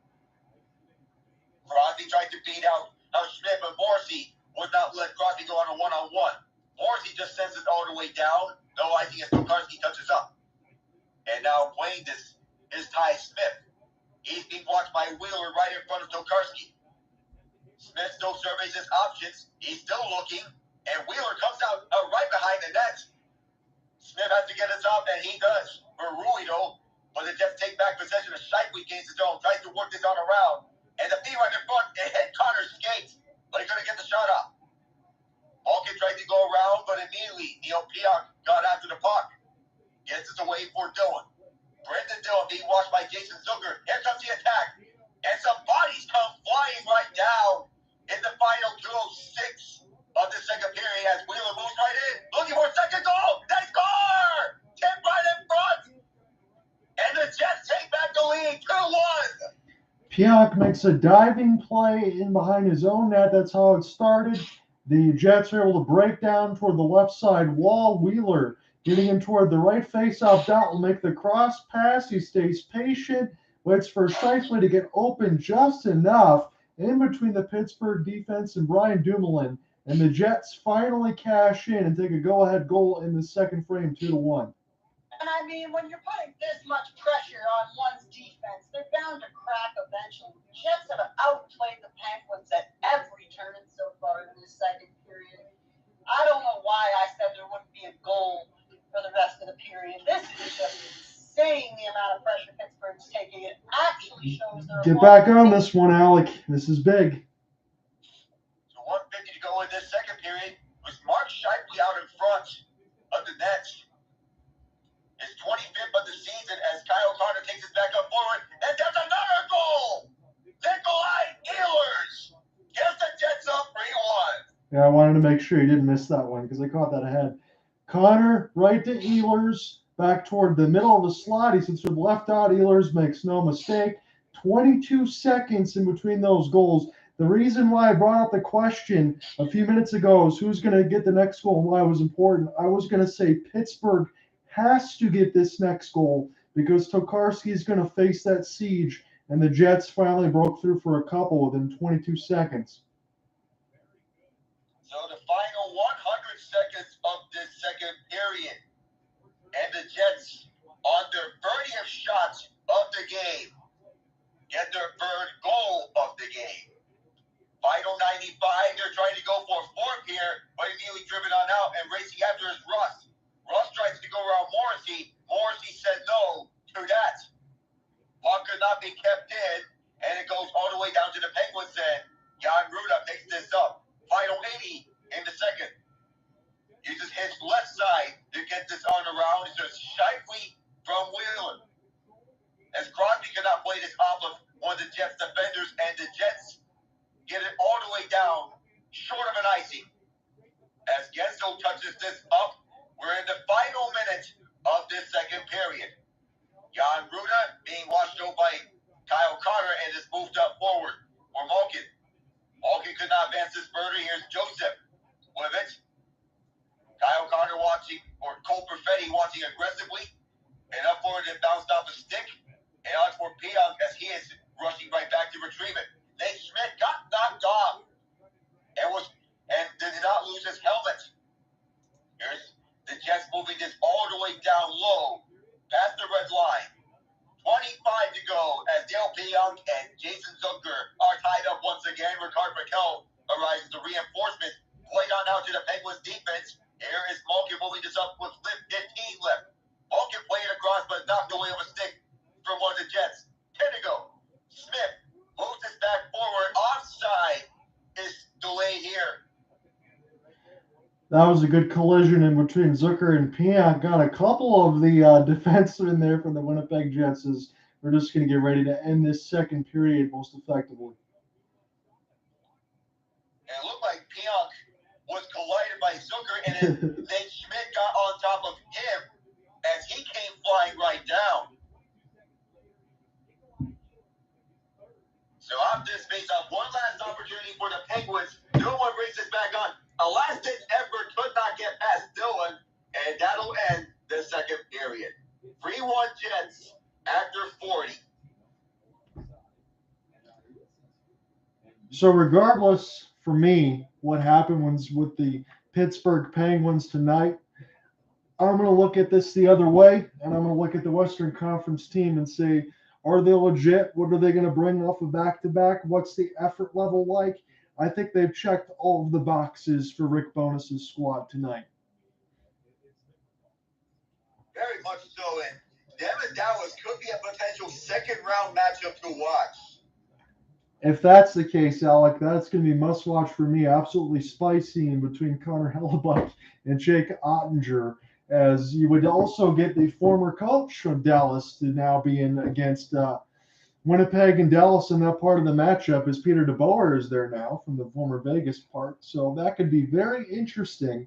In this Central, they have some really good teams. I know it's top-heavy, as we talked about the Pacific in the previous intermission. But that's what I see. Again, for Pittsburgh, I don't really read too much into this. Again, it's like how I'll put it like this. You were able to watch the Red Wings beat the Maple Leafs last night. Every time I cover the Red Wings, they don't win this one. But for you, you want to see how Pittsburgh is going to match up against the top teams in the NHL. And look, for Pittsburgh, they're one of the top teams, I would imagine, too. Regardless of the standings, and Metro is difficult, I get it. Pittsburgh is going to be right up there. This is what you want to see against the Winnipeg Jets, how they match up with them. They need to have a third period push. But for me, Alec, it's one of those situations. I've watched the first 40 minutes. I've seen the play go one way. If both of those goals were not called back, it would be theoretically a 5-1 scoreline, even though they should have been. My point is the play's been one-sided. I'm not going to put any blame on Dustin Kokarski. I thought he's been excellent in this game for what he can possibly do. But Pittsburgh, the next 10 minutes of this third is going to be very important for them. Yeah, Tokarski has done everything to keep his what am I saying? Tokarski has done everything to keep the Penguins intact. As we look at that last shot by Lowry, that bounced off of Dumois, sticking right up into his face as he blocked that. But going back to the point, Tokarski, he's doing everything to keep the Penguins intact. It's just those defensive breakdowns that have been costing the Penguins. Yeah, there's been some of those. And again, we talked about it from the first period. And I agree with you on that in the sense of they've just been allowed too much time and space to do whatever they want to. Power plays aside, when you had that 7-8-9 tic-tac-toe passing. But you said it was a great play from Pionk. In between and in his own end, they allowed Blake Wheeler to get toward the right side of the board, set up Scheifele, get some chances out in front. Tokarski's been really good, as you mentioned, but the defensive breakdowns, we talked about it. You made a mention of it. They're missing a lot of pieces there for Pittsburgh on the back end.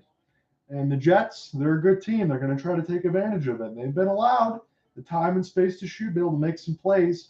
Pittsburgh's got to find a way. Mike Sullivan's squad's got to find a way to take this next 10 minutes, shut off some of that stuff, but it kind of feels like a leaky faucet. I don't know if they're going to be able to do it.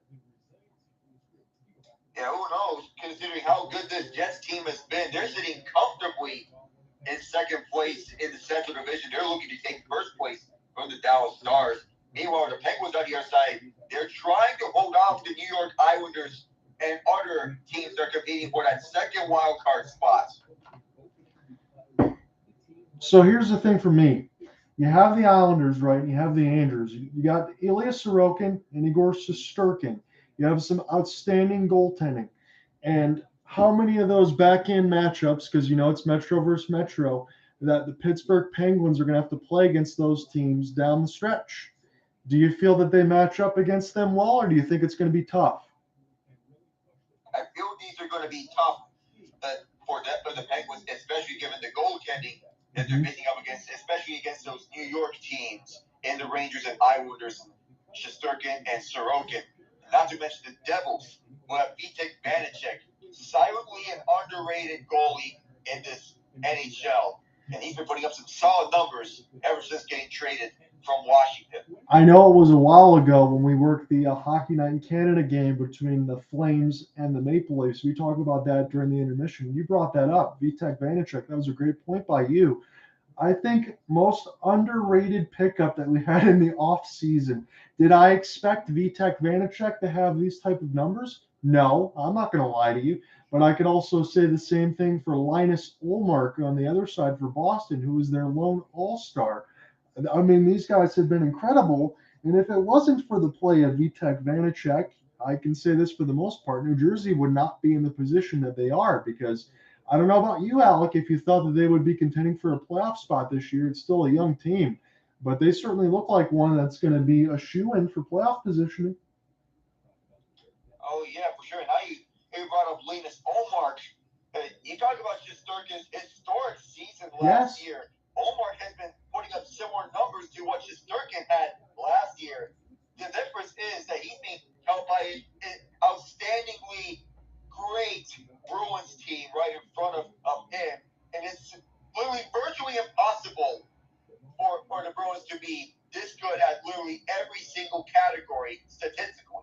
No, I agree with you. In the sense you got Linus Ullmark in there, and you have that back-end defense. I think anybody would be happy to have that. What's going on, Cooper? How are you doing? I know he's going to be listening in. Should If you want to go ahead and bring him in, if he wants to watch this game or listen in and chat, go ahead. We are in the middle of the intermission. All right, so I sent him an invite. So Cooper, if you want to come on here, so yep.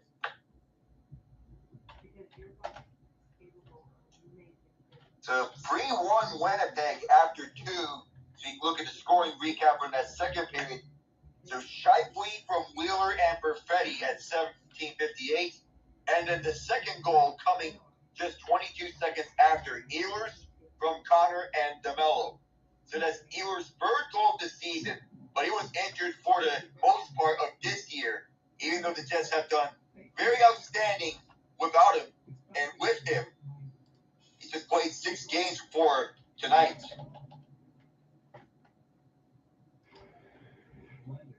So we don't have a lot of games to talk about here in this day. Let's just pull up on this box. I think we only have a couple other ones. It's going to be New Jersey and Anaheim and Edmonton and San Jose.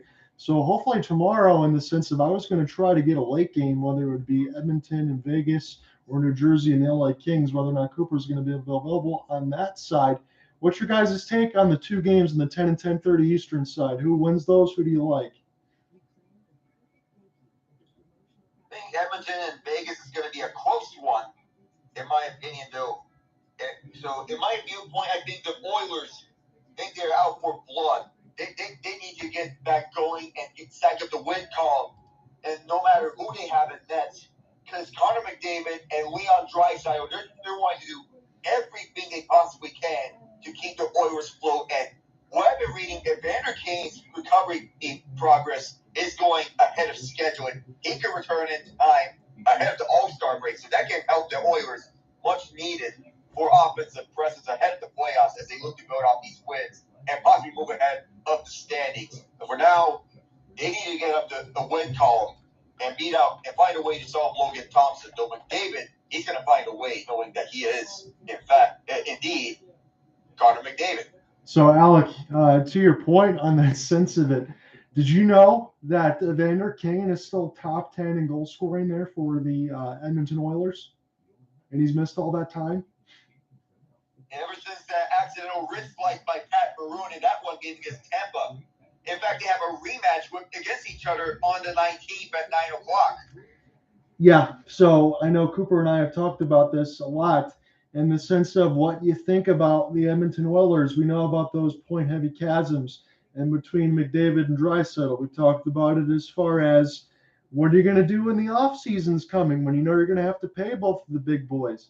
Like you have the 2 of the best players in the world. I know some people will tell me this and they'll argue against it, that Leon Draisaitl is only the beneficiary because he plays with McJesus on that side, but I disagree. I think Leon Draisaitl is at worst a top 5 player in this league.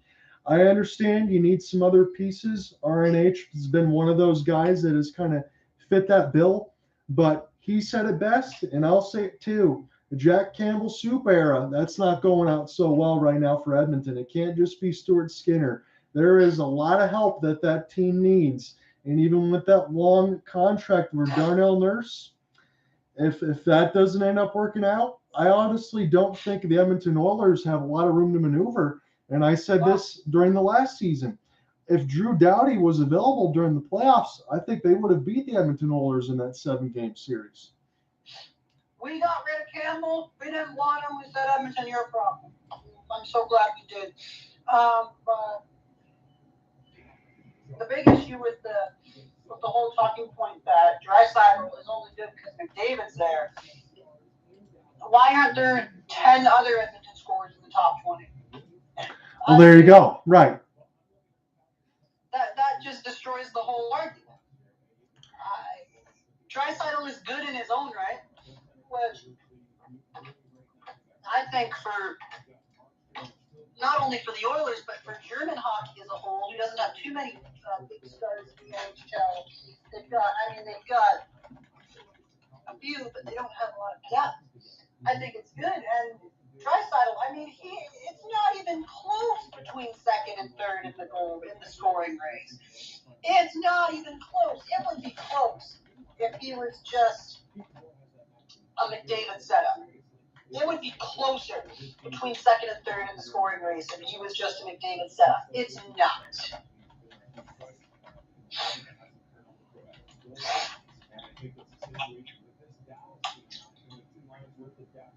So we're looking at some of the standings here on the Western Conference. Again, I got this game on NHL Network. It's not streaming across ESPN side. You have the Flames and the Oilers in the wild card. You have the Stars and the Jets. They're neck and neck against each other right now. So if the Jets win this game, they're going to be tied for first. And it's going to be a big game on Saturday for the Flames. They're trying to continue that point streak.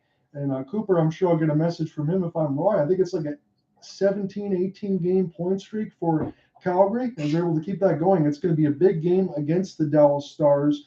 I was able to cover them the other day. That game against the Rangers and the Stars, that came down to 0.9 seconds. It was a K'Andre Miller slapper on the second effort, tied to the game at 1. And then once the Rangers had the puck drop on the 3-on-3, they had it the whole time, and it was Adam Fox right in between the circles off the backhand. They stole 2 points from the Dallas Stars. Stars had to settle for 1. It's going to be a big game on Saturday, a 2 Eastern start, 11 Pacific for him, but it matters a lot right now as we're halfway through the season as these teams are jockeying for position. Yeah, you mentioned that game. I was about to bring that up. There's just got to be something with K'Andre Miller scoring highlight reel goals, especially big-time ones like the one he had last night. I mean, a buzzer beater. Yes. To tie the game. Yes, 0.9 seconds. I saw some of the questions and comments during the tweets after the game, and someone said, I spent $1,000 to go to MSG. What a waste of money. And then 5 minutes later, best game ever. Wow. That was a complete 180 in the mood. I will say this. I don't get to talk about the Rangers too often. Again, we covered some of the stuff during the postseason side of it. But when you have Ryan Lindgren and Adam Fox, and on the back end, second line defense, you have the captain Jacob Trouba and K'Andre Miller. I can't think of a more underrated second line and top-heavy defensive pairing in the sense of what the Rangers can bring to you. That makes it devastating, especially when you have Breadman, Mika Zibanejad, you have Shesterkin on the back end. I think the Rangers are probably one of the most complete teams that we have in the NHL. Especially that kid line, they have chemistry with one another. So here's one for me.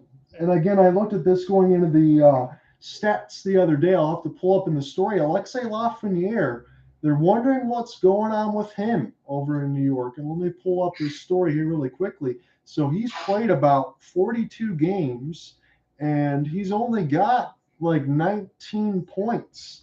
And I'm not going to say Gerard Gallant is sitting out of favor there with Alexei Lafreniere, but remember, he was the first-round pick about 4 years ago. He was the first pick when they won the lottery balls out of the COVID pause. How are they going to get Alexei Lafreniere going? The thing is, they can't help but scratch him at random moments like that one time right. He did against Tampa Bay. That's just going to destroy his confidence. See, I agree with you, Alec. I think that's a huge problem on that side. And again, it gets masked by the New York Rangers having such a great record, a great team that, you know, they can move up in the standings. But I think Alexei Lafreniere's development alongside everything else that they're trying to do as he's, 22 years old now? Yeah, that's got to get going at the same time. And I think it's just as important that they do that as they also try to make a playoff push. So I couldn't agree with you more.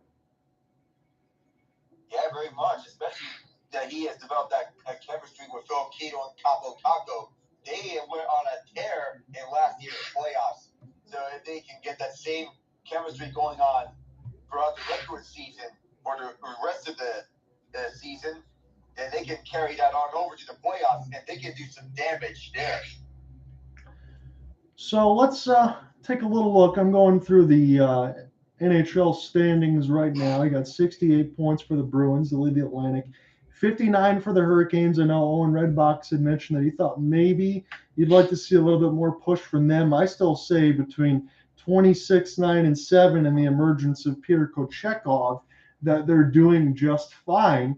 And also from the WJCs, you had Nikita Guap on Team Germany. He is the 6th round product there for the Carolina Hurricanes. He is a 6'5" netminder that's going to be upcoming. So Carolina has always had those goaltending prospects. If you remember Cam Ward back in the day when they ended up winning the Stanley Cup. I know I'm going way back on that side, but Carolina doesn't. Yeah, they don't have any issues in between the pipes. And they also are getting Freddie Anderson to return. So that could be very interesting on that side for Carolina. So I had them as a top 5 pick for me to maybe lift the Stanley Cup. I still say when it's all said and done, I think that they have the top spot in the Metro. For sure, considering they are one of the more well-rounded teams in the league. Rod Brindamore knows how to motivate his guys and all that. The goaltending prospects coming in left and right, as you saw with Pierre Luc Dubois, and that, and here and there. So you mentioned Nikita Guap, possibly being a possible backup to him should he get called up in the future and get his opportunity into the future once Freddie Anderson and Antti Raanta leave, which I could see in the later future. But that raises the question of what do they do with Raanta now that Anderson's back? That's the ultimate question, isn't it, there, Alec? Because Raanta, you can recall toward the part of the postseason when Anderson was injured, he was the guy that was doing everything he could until he pretty much ran out of gasoline. So I think they're going to need Antti Raanta. I wouldn't really want to move on from him too much. And as you said, between Kuchekov and Guap in the future, he's only like 18, so it's going to be a little ways. I do think, to your point, they'll have to make a move, but I'd be very skittish to move on from somebody like Raanta because he's a seasoned veteran that can step in and get the job done, kind of like Louis Domingue had to do in the postseason when they called him spicy pork. And broccoli. Yeah. You're going to be getting set here for third period puck drop. I know I'm about 40 seconds ahead of you here, but it's a 3-1 score line now. Winnipeg Jets had scored a couple goals about 22 seconds apart. We'll see if we'll get that push there from Pittsburgh. The shot's 29-16 in favor of the Jets after 40 minutes of action. We get set for this third period. Penguins going back from left to right. Jets from right to left. Sidney Crosby, Adam Lowry at the opening faceout, and as Crosby wins it, we are underway in this third period. Jets 18-1-0 when leading after 48 minutes of action. And they know how to close out games here when it comes to this. So the Penguins' ice is just 7 seconds in.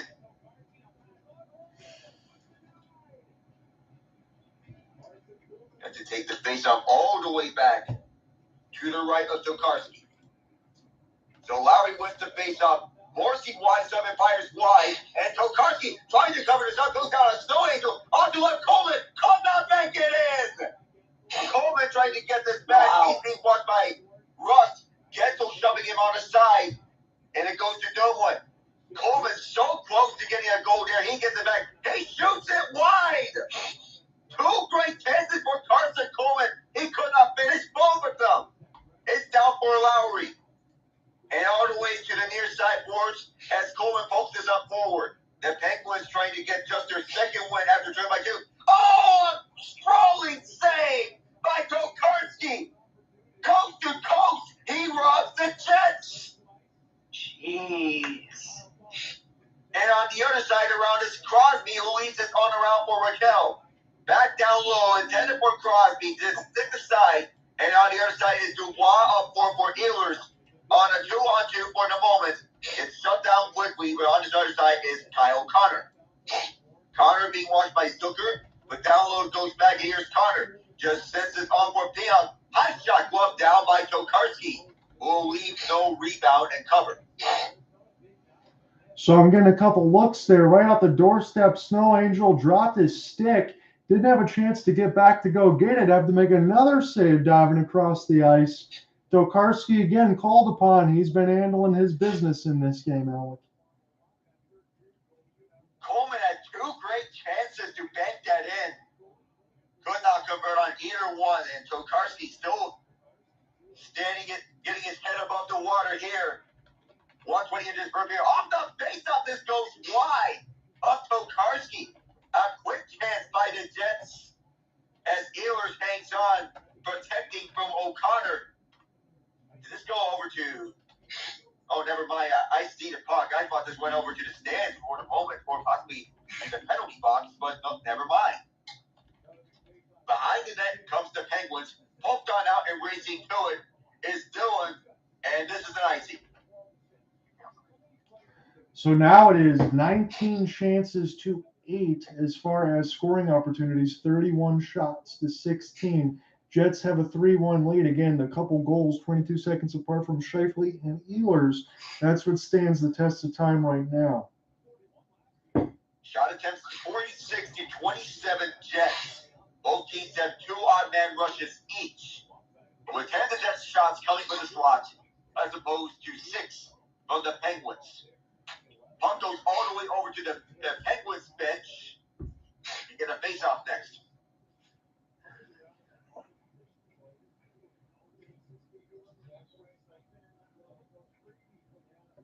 Brandon, I was about to say something. What a game we've seen here, man. The Jets have come out swinging against the Penguins.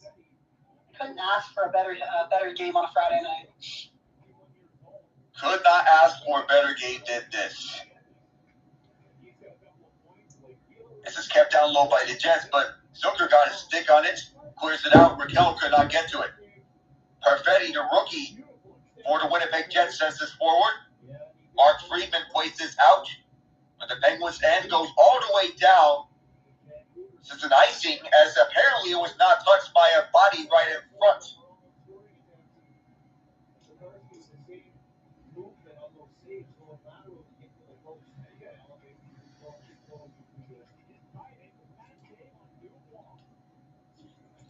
So this face-off coming to the right of Tokarski, and taking this is Pierre Luc Dubois. From his left side, off the tie-up is grabbed by Dubois.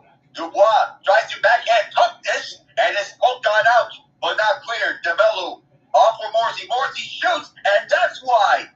Another keep in by DeMello. Down low for Connor. He's being watched over by Dumoulin, and Dumoulin shoves it aside. Poked out free, and it goes over Malkin, who gets it out.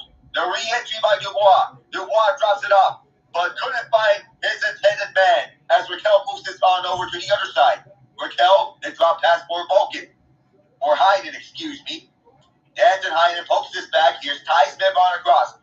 Ruido up front. Headed away by Riddick. And here's another try that hit the side of the net. And a wraparound try. Riddick shut the door there. Connor across ice pass went too far for Dubois and behind the net. Out of front, Blucher stopped by Riddick and kept in by Smith. On and off for Ruido. Ruido with a shot down low. It's loose in front, but going to get all the way over to Riddick. And so Ruido has to start this up from the neutral zone. Around this comes and it's played on over to Piak. We got an icing here. So the wraparound attempt was just wanting across the blue paint from McGinn, and then Bluger gets stopped in tight. Riddick with his best series of saves. A couple of them missed, a couple of them were glove hands in a wraparound in this last minute and a half stretch.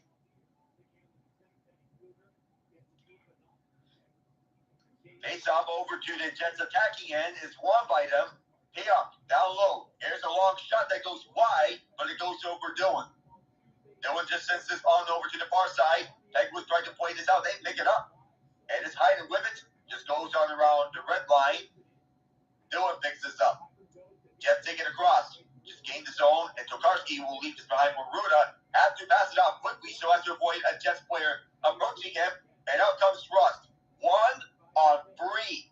Just sends it around the boards over for Crosby. And Crosby still goes working around Gagne. Here's a one-timer shot that goes on wide. Ruda directed out for Riddick. The tongue twister. Joseph down low. And Guentzel's being walked over by Schmidt. Russ arrives for help. Sandberg arrives on the deck. And a pass right in front for Crosby and Riddick. Held on to that. See if this game gets a little chippy here with 15:43 Guentzel, 14:06 time on ice. They have a few shots there, a few hits. But Pittsburgh, again, see if they can get another push with the next 5 minutes. They really need it. You know, see if they can get that push. They really need to answer right back. Face off wall by the Jets. Goes on around. It's picked up by Manolanen, but immediately cut off by Smith. Ty Smith. The cross-ice pass, and Crosby just sends this up forward. Josh Morrissey starting this up.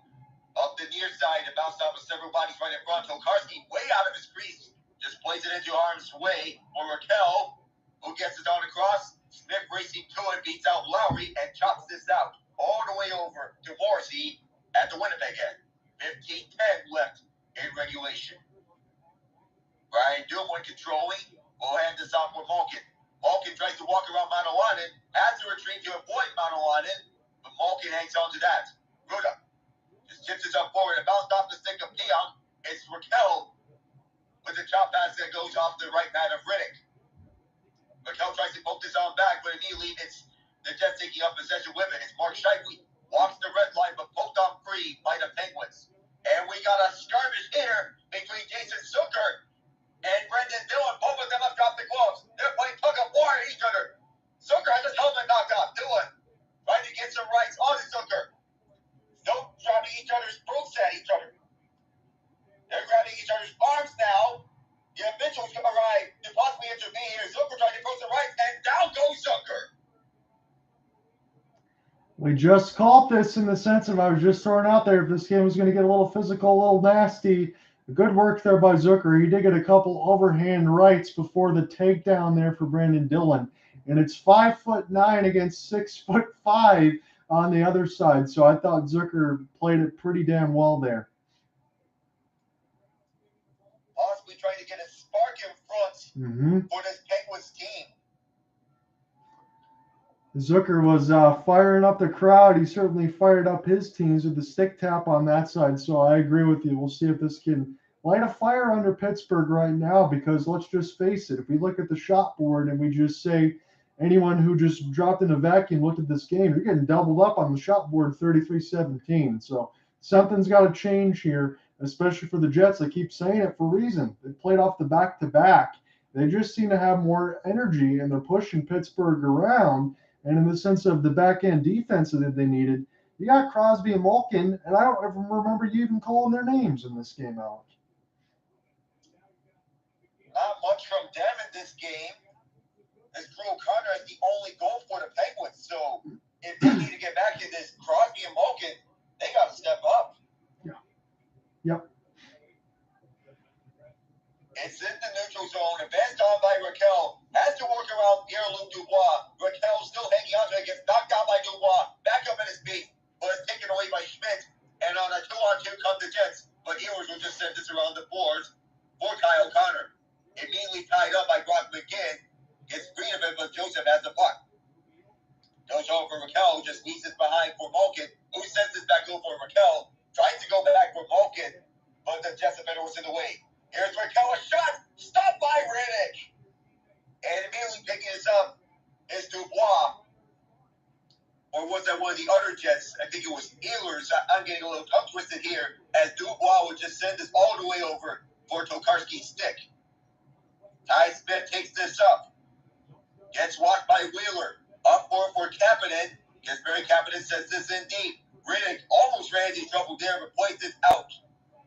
Careful not to get a turnover in tight. Scheifele and O'Connor going at each other, but it's DeMello with it. DeMello up forward for Scheifele. Scheifele moving this up forward. Here's Perfetti. Perfetti tries to walk this round. Cut off by the stick of Ruido. Perfetti still in trouble. Gets in trouble tight. Scheifele score! There's a second of the night for Mark Scheifele. It's 4-1. That was a unbelievable play, as Cole Perfetti was able to keep that alive amongst 3 Pittsburgh Penguins. Credit to him for that goal. Nobody was able to pick up Scheifele. I don't blame the Penguins on that side. They were too busy trying to get Cole Perfetti off the puck. He was open toward the left side of the dot. It was a wide open one-timer. Any of us could have scored that one. 4-1 Jets now.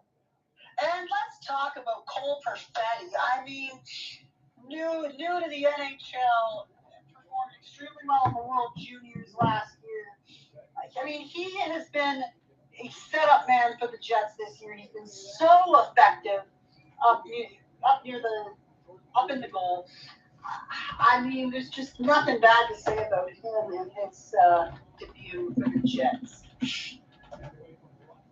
Penguins trying to respond here. DeFox, we get a spark incoming as Friedman places his arm around the boards. It goes over all the way for Sidney Crosby. Back down low is Friedman. He arrives to the near corner as a shot back out the side of the net.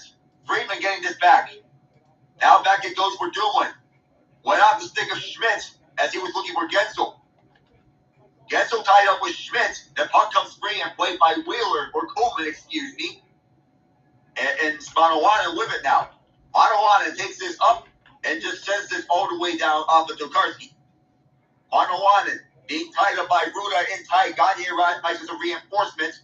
Goes over all the way for Sandberg. And that shot was gloved out by Tokarski. He plays it out for Dumoulin. Up forward it goes for Rakell.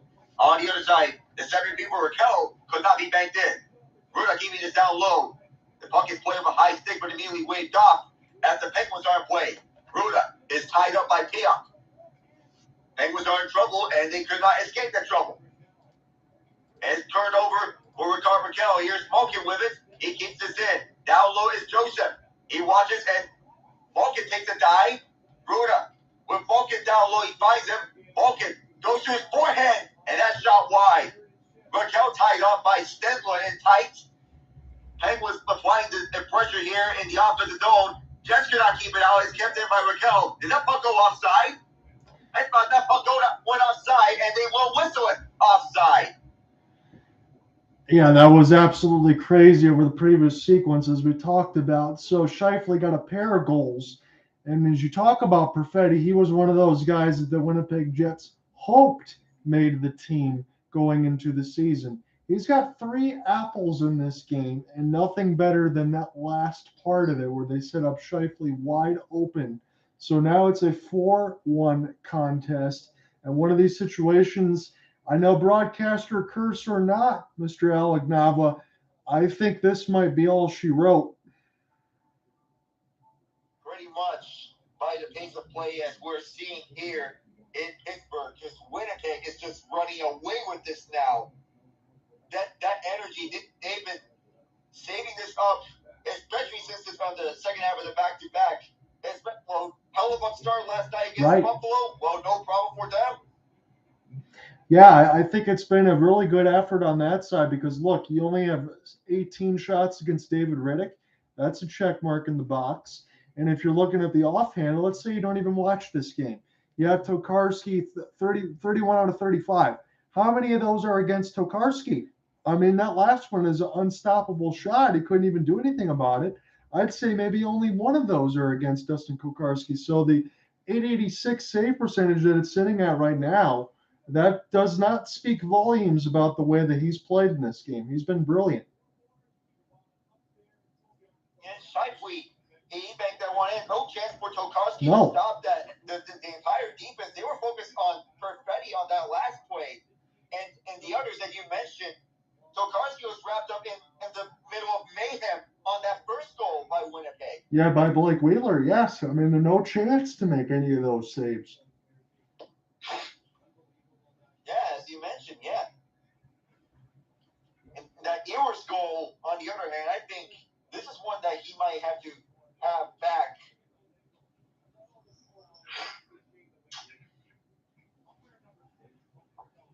But as he comes back off the offside call by the Penguins, the Jets take up possession. Nikolaj Ehlers gets this down low. Tokarski comes out and plays this on for Dumoulin. He's being chased, and Dumoulin places out.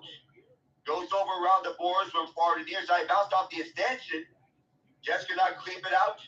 It's Dumoulin keeping this back in. Crosby spins and turns. Russ in trouble.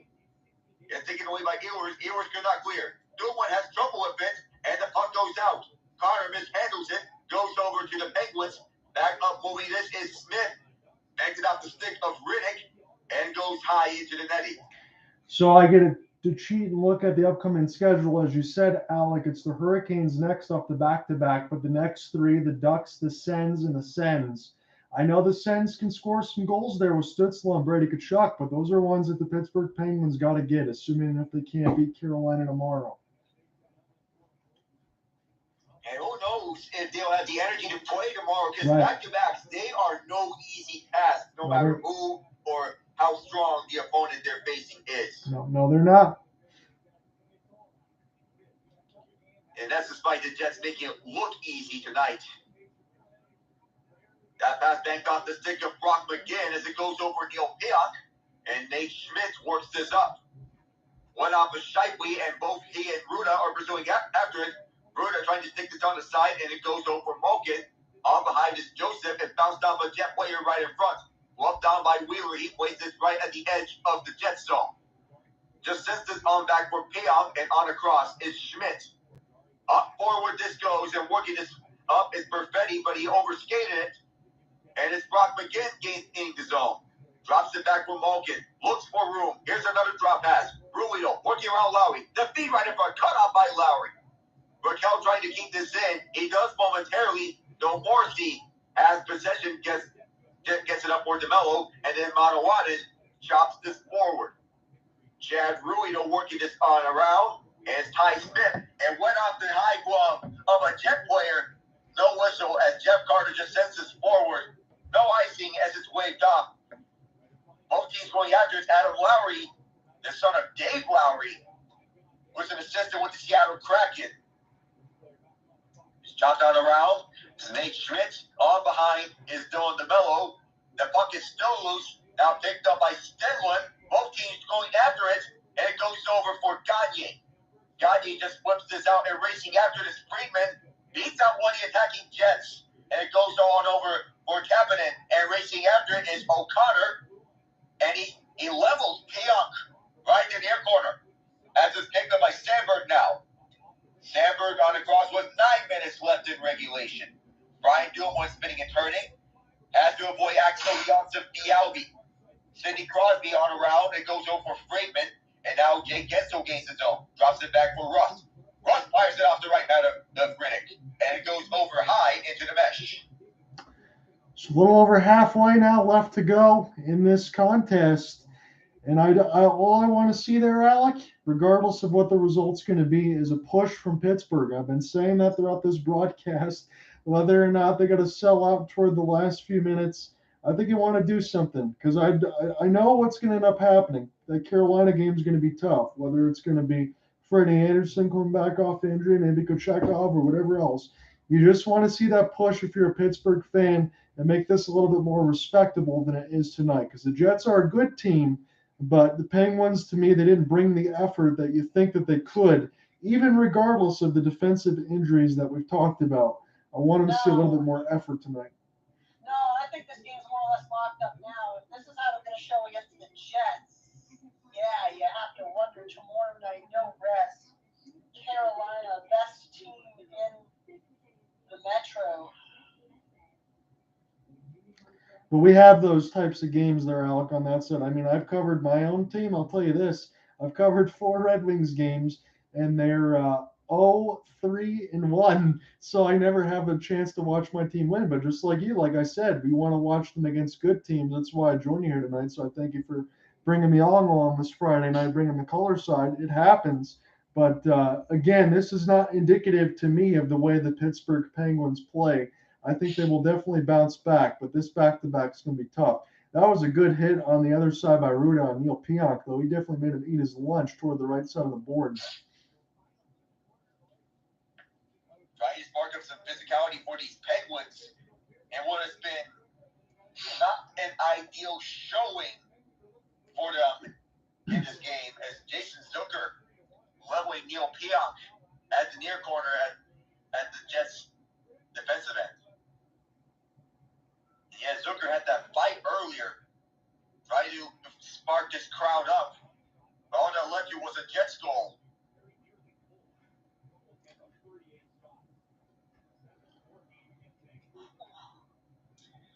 The face-off over at the Jets end is won by Winnipeg. It goes over Ehlers. Ehlers played this on around for Dubois. It's struck right down. Ehlers takes his on behind the net for Connor. Connor out in front for Morrissey. He works with the left circle. On across. Here's the shot that's stopped by Tokarski. Taken up by Guentzel. And Crosby tried to play it out. Had trouble with it. Brian Russ takes this across. starting to go empty one by one here in Pittsburgh. This game starts to slip out of their hands. So, Alec, are you a Pittsburgh native? Not exactly. No? Though I do have connections. Okay, because I was wondering if you ever been to PBG Paints.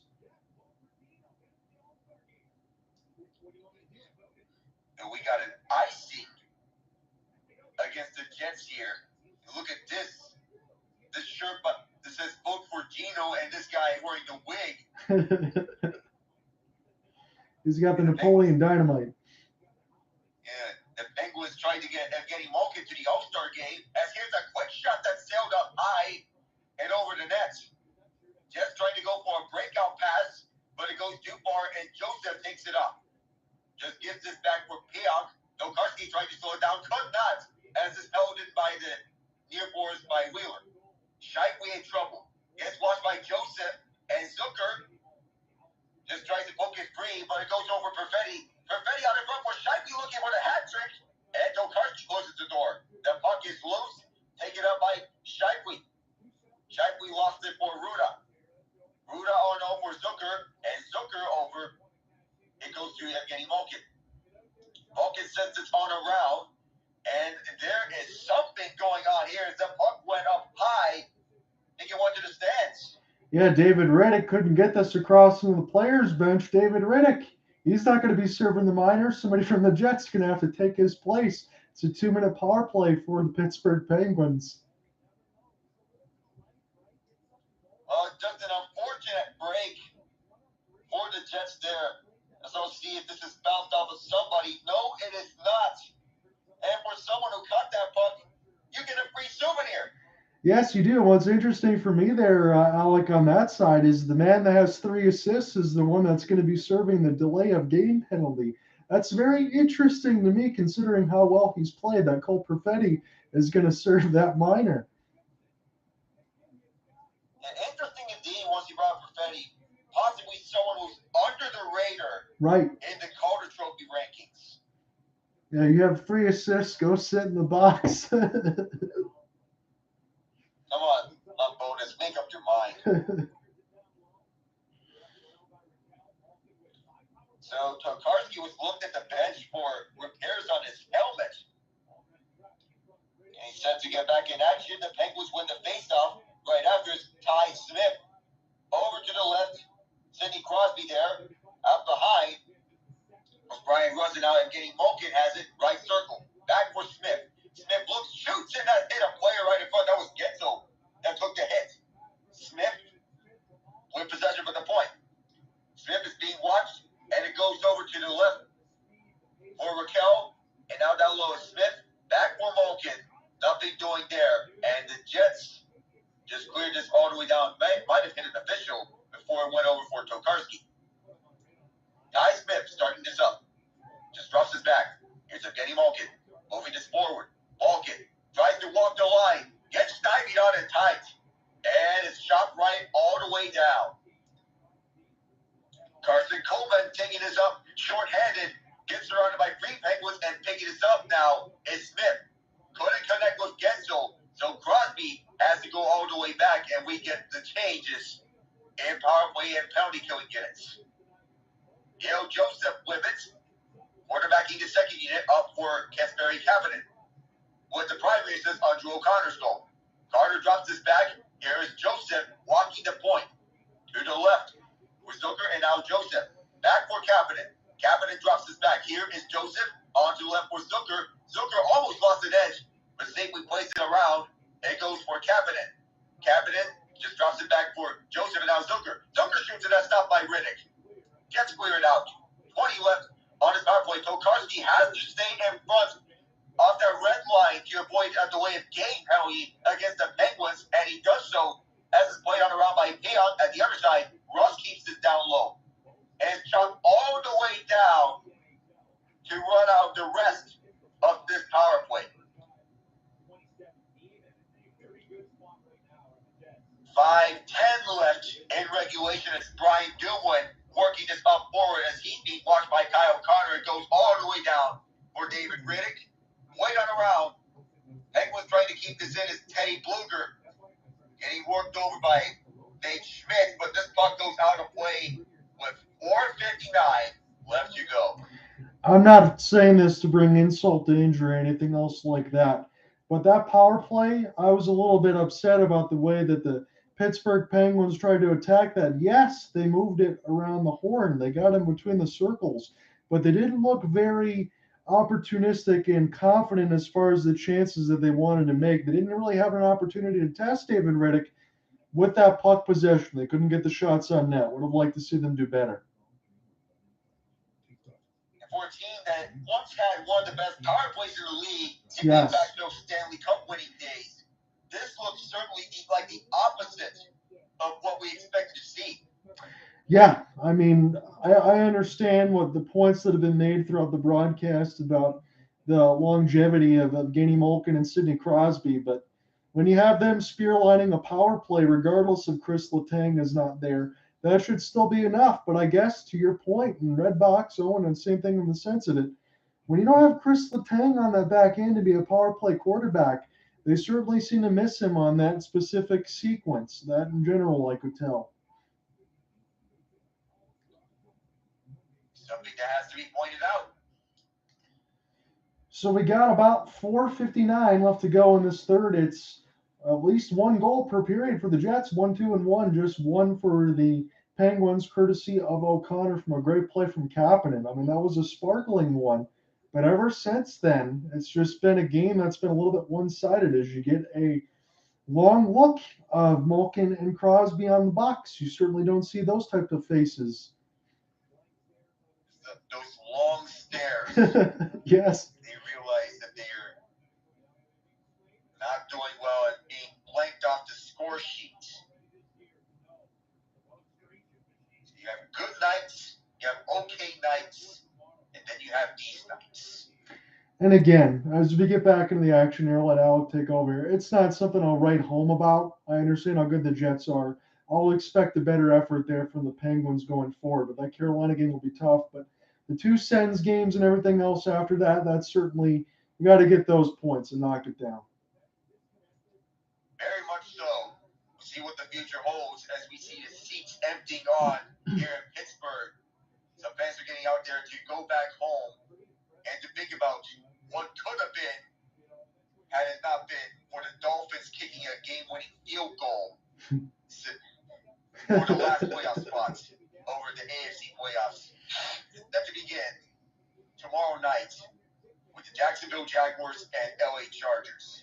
And to your point for the Pittsburgh side there for the Steelers, I thought they had an excellent year, everything considered, and they just missed on the outside, just like my Lions did on that. But again, I'll go with the Pittsburgh Steelers all the way through. You've had 65 years of misery there for the Lions and counting. Yeah, I'm gonna try and be on all 6 games this weekend. But we'll see.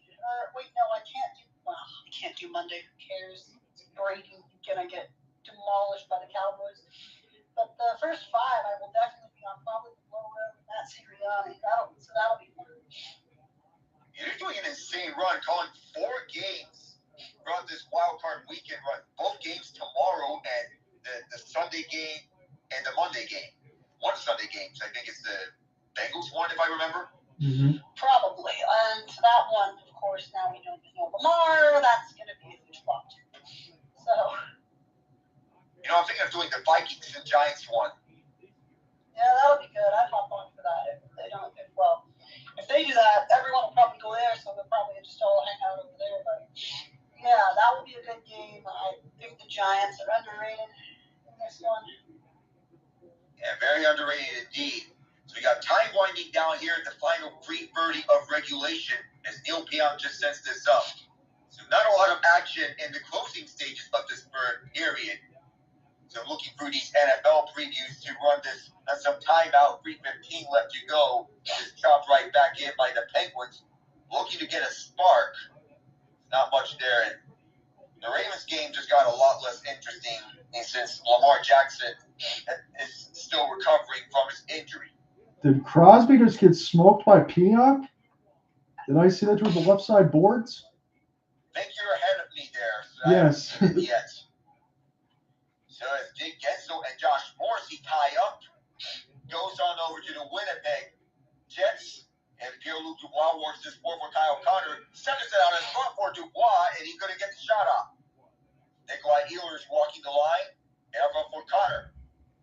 Edmondson turns, and back down low it goes.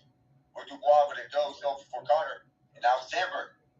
Sandberg tries to have that one redirected off of Dubois, but Tokarski held on to that with 2:22 left. My apologies there on that side. I just got the replay there. It was Adam Lowry on Ty Smith twice.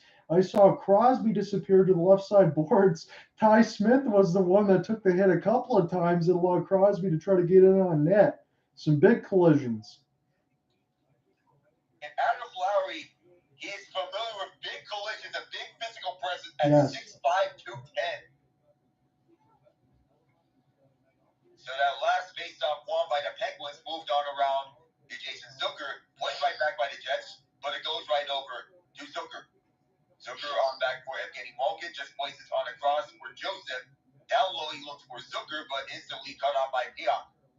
On over goes his turnover to the Penguins as the Jets could not get it out. Now they do.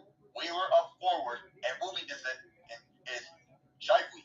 Here's Dylan who centers it, and Tokarski held on to that as Perfetti takes a dive. Let me ask you this, Alec. I think I'll take the positive side here for Pittsburgh and say you have supreme confidence in Dustin Koharski, but considering it's a back-to-back, is it going to be Casey DeSmith tomorrow against the Hurricanes? By all looks of it, Casey DeSmith is likely going to get the start tomorrow against the Hurricanes. You know, that's the usual approach for NHL teams in back-to-back sets. Start one goalie for one set or one game, start the other goalie for the other game. And Koharski, too, this is his second game of the entire season that he's played for the Penguins. Yeah, he's the first-string goalie. So, I think you got to give the man a rest. He faced an absolute barrage of shots tonight. It's impressive he stopped as many as he did, actually. So, yeah, you got to give him the night off.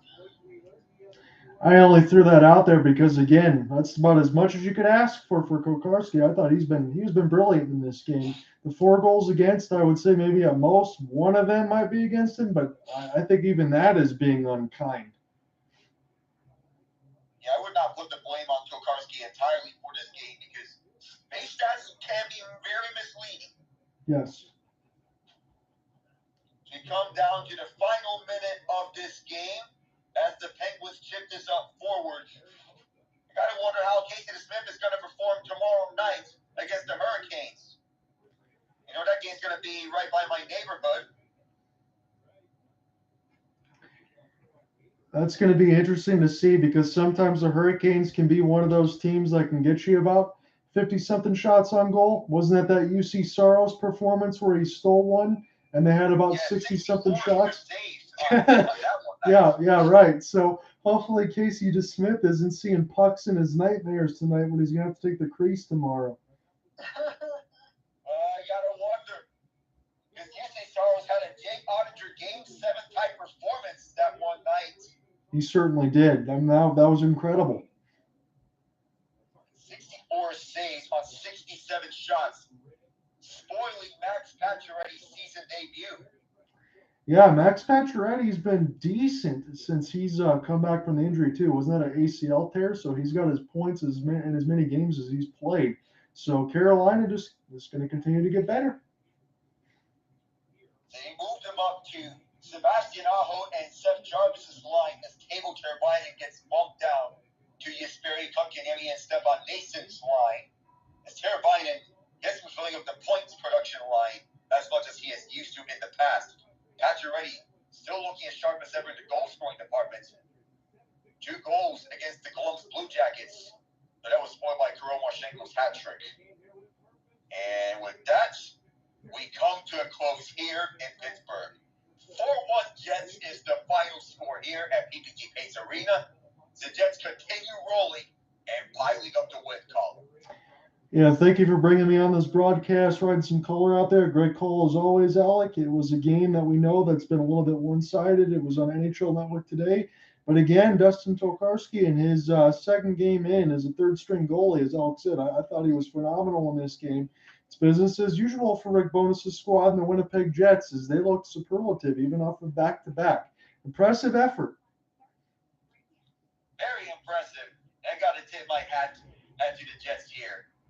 considering they were not expected to be in this position that they are right now heading into the season based on how they were last year.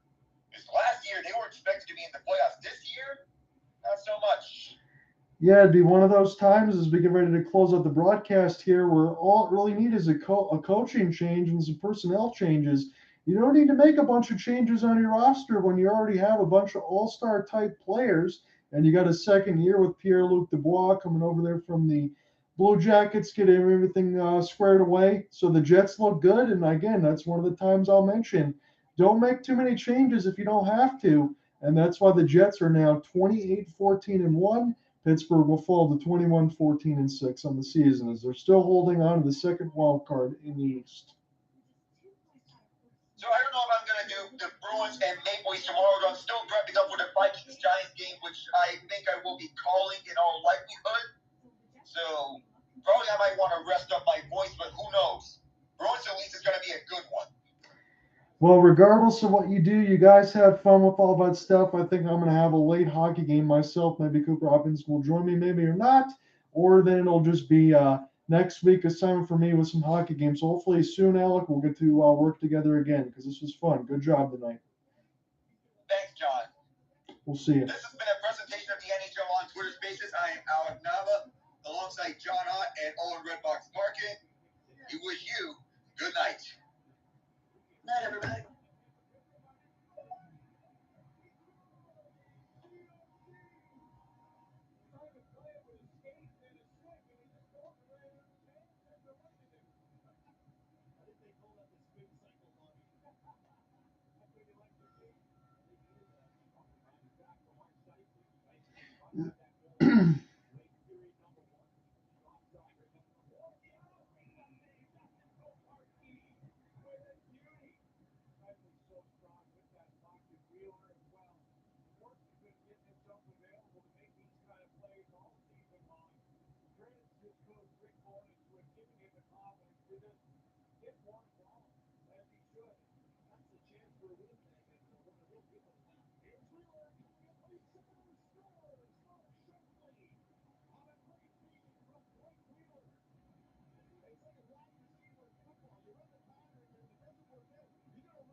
It's tough out here sometimes.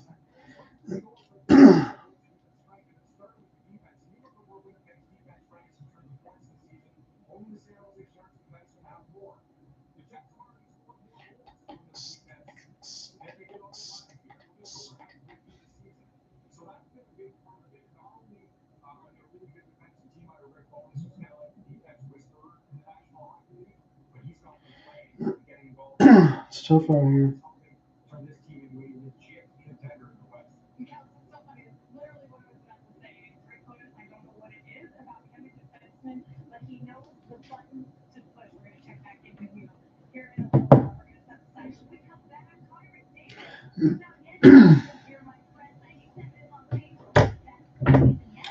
It's tough out here sometimes. Pens were not able to pull their goalie as they lost 4-1. I forgot to close out the stream almost because I just sent a couple texts out, but no. They got flat out punched in the mouth by the Jets who played the back-to-back Douglas. So hopefully tomorrow for Pens fans, they can have a better effort against Carolina, although I don't envy them. This is going to be a tough task. We'll see how they'll do. Later throughout the week, it's going to be a couple games against the Ottawa Senators. So they're going to have to pick up a couple points there. I know they're hanging on to the Metro, but they're hanging on, but we'll see what ends up happening. I think that they'll be fine, but those games against Ottawa are going to become a must-win if they don't beat Carolina tomorrow. I'll probably be back tomorrow night. It should be a late game in between Vegas and Edmonton. Both of those are off of the back-to-back. If not, it could be New Jersey and Los Angeles Kings. I'm going to try to get Cooper Hopkins in on that one as we'll go back to the normal broadcasting crew. But thank you to Alec Nava tonight as he ran the play-by-play. I was joined by Redbox. I ran a little bit of the color. Again, we're not having the usual teams on that side, so hopefully if we can keep on going together, working together, we'll get a little more of a flow. Talk to you guys tomorrow. I might be a solo effort from me. Peace. Have a good one.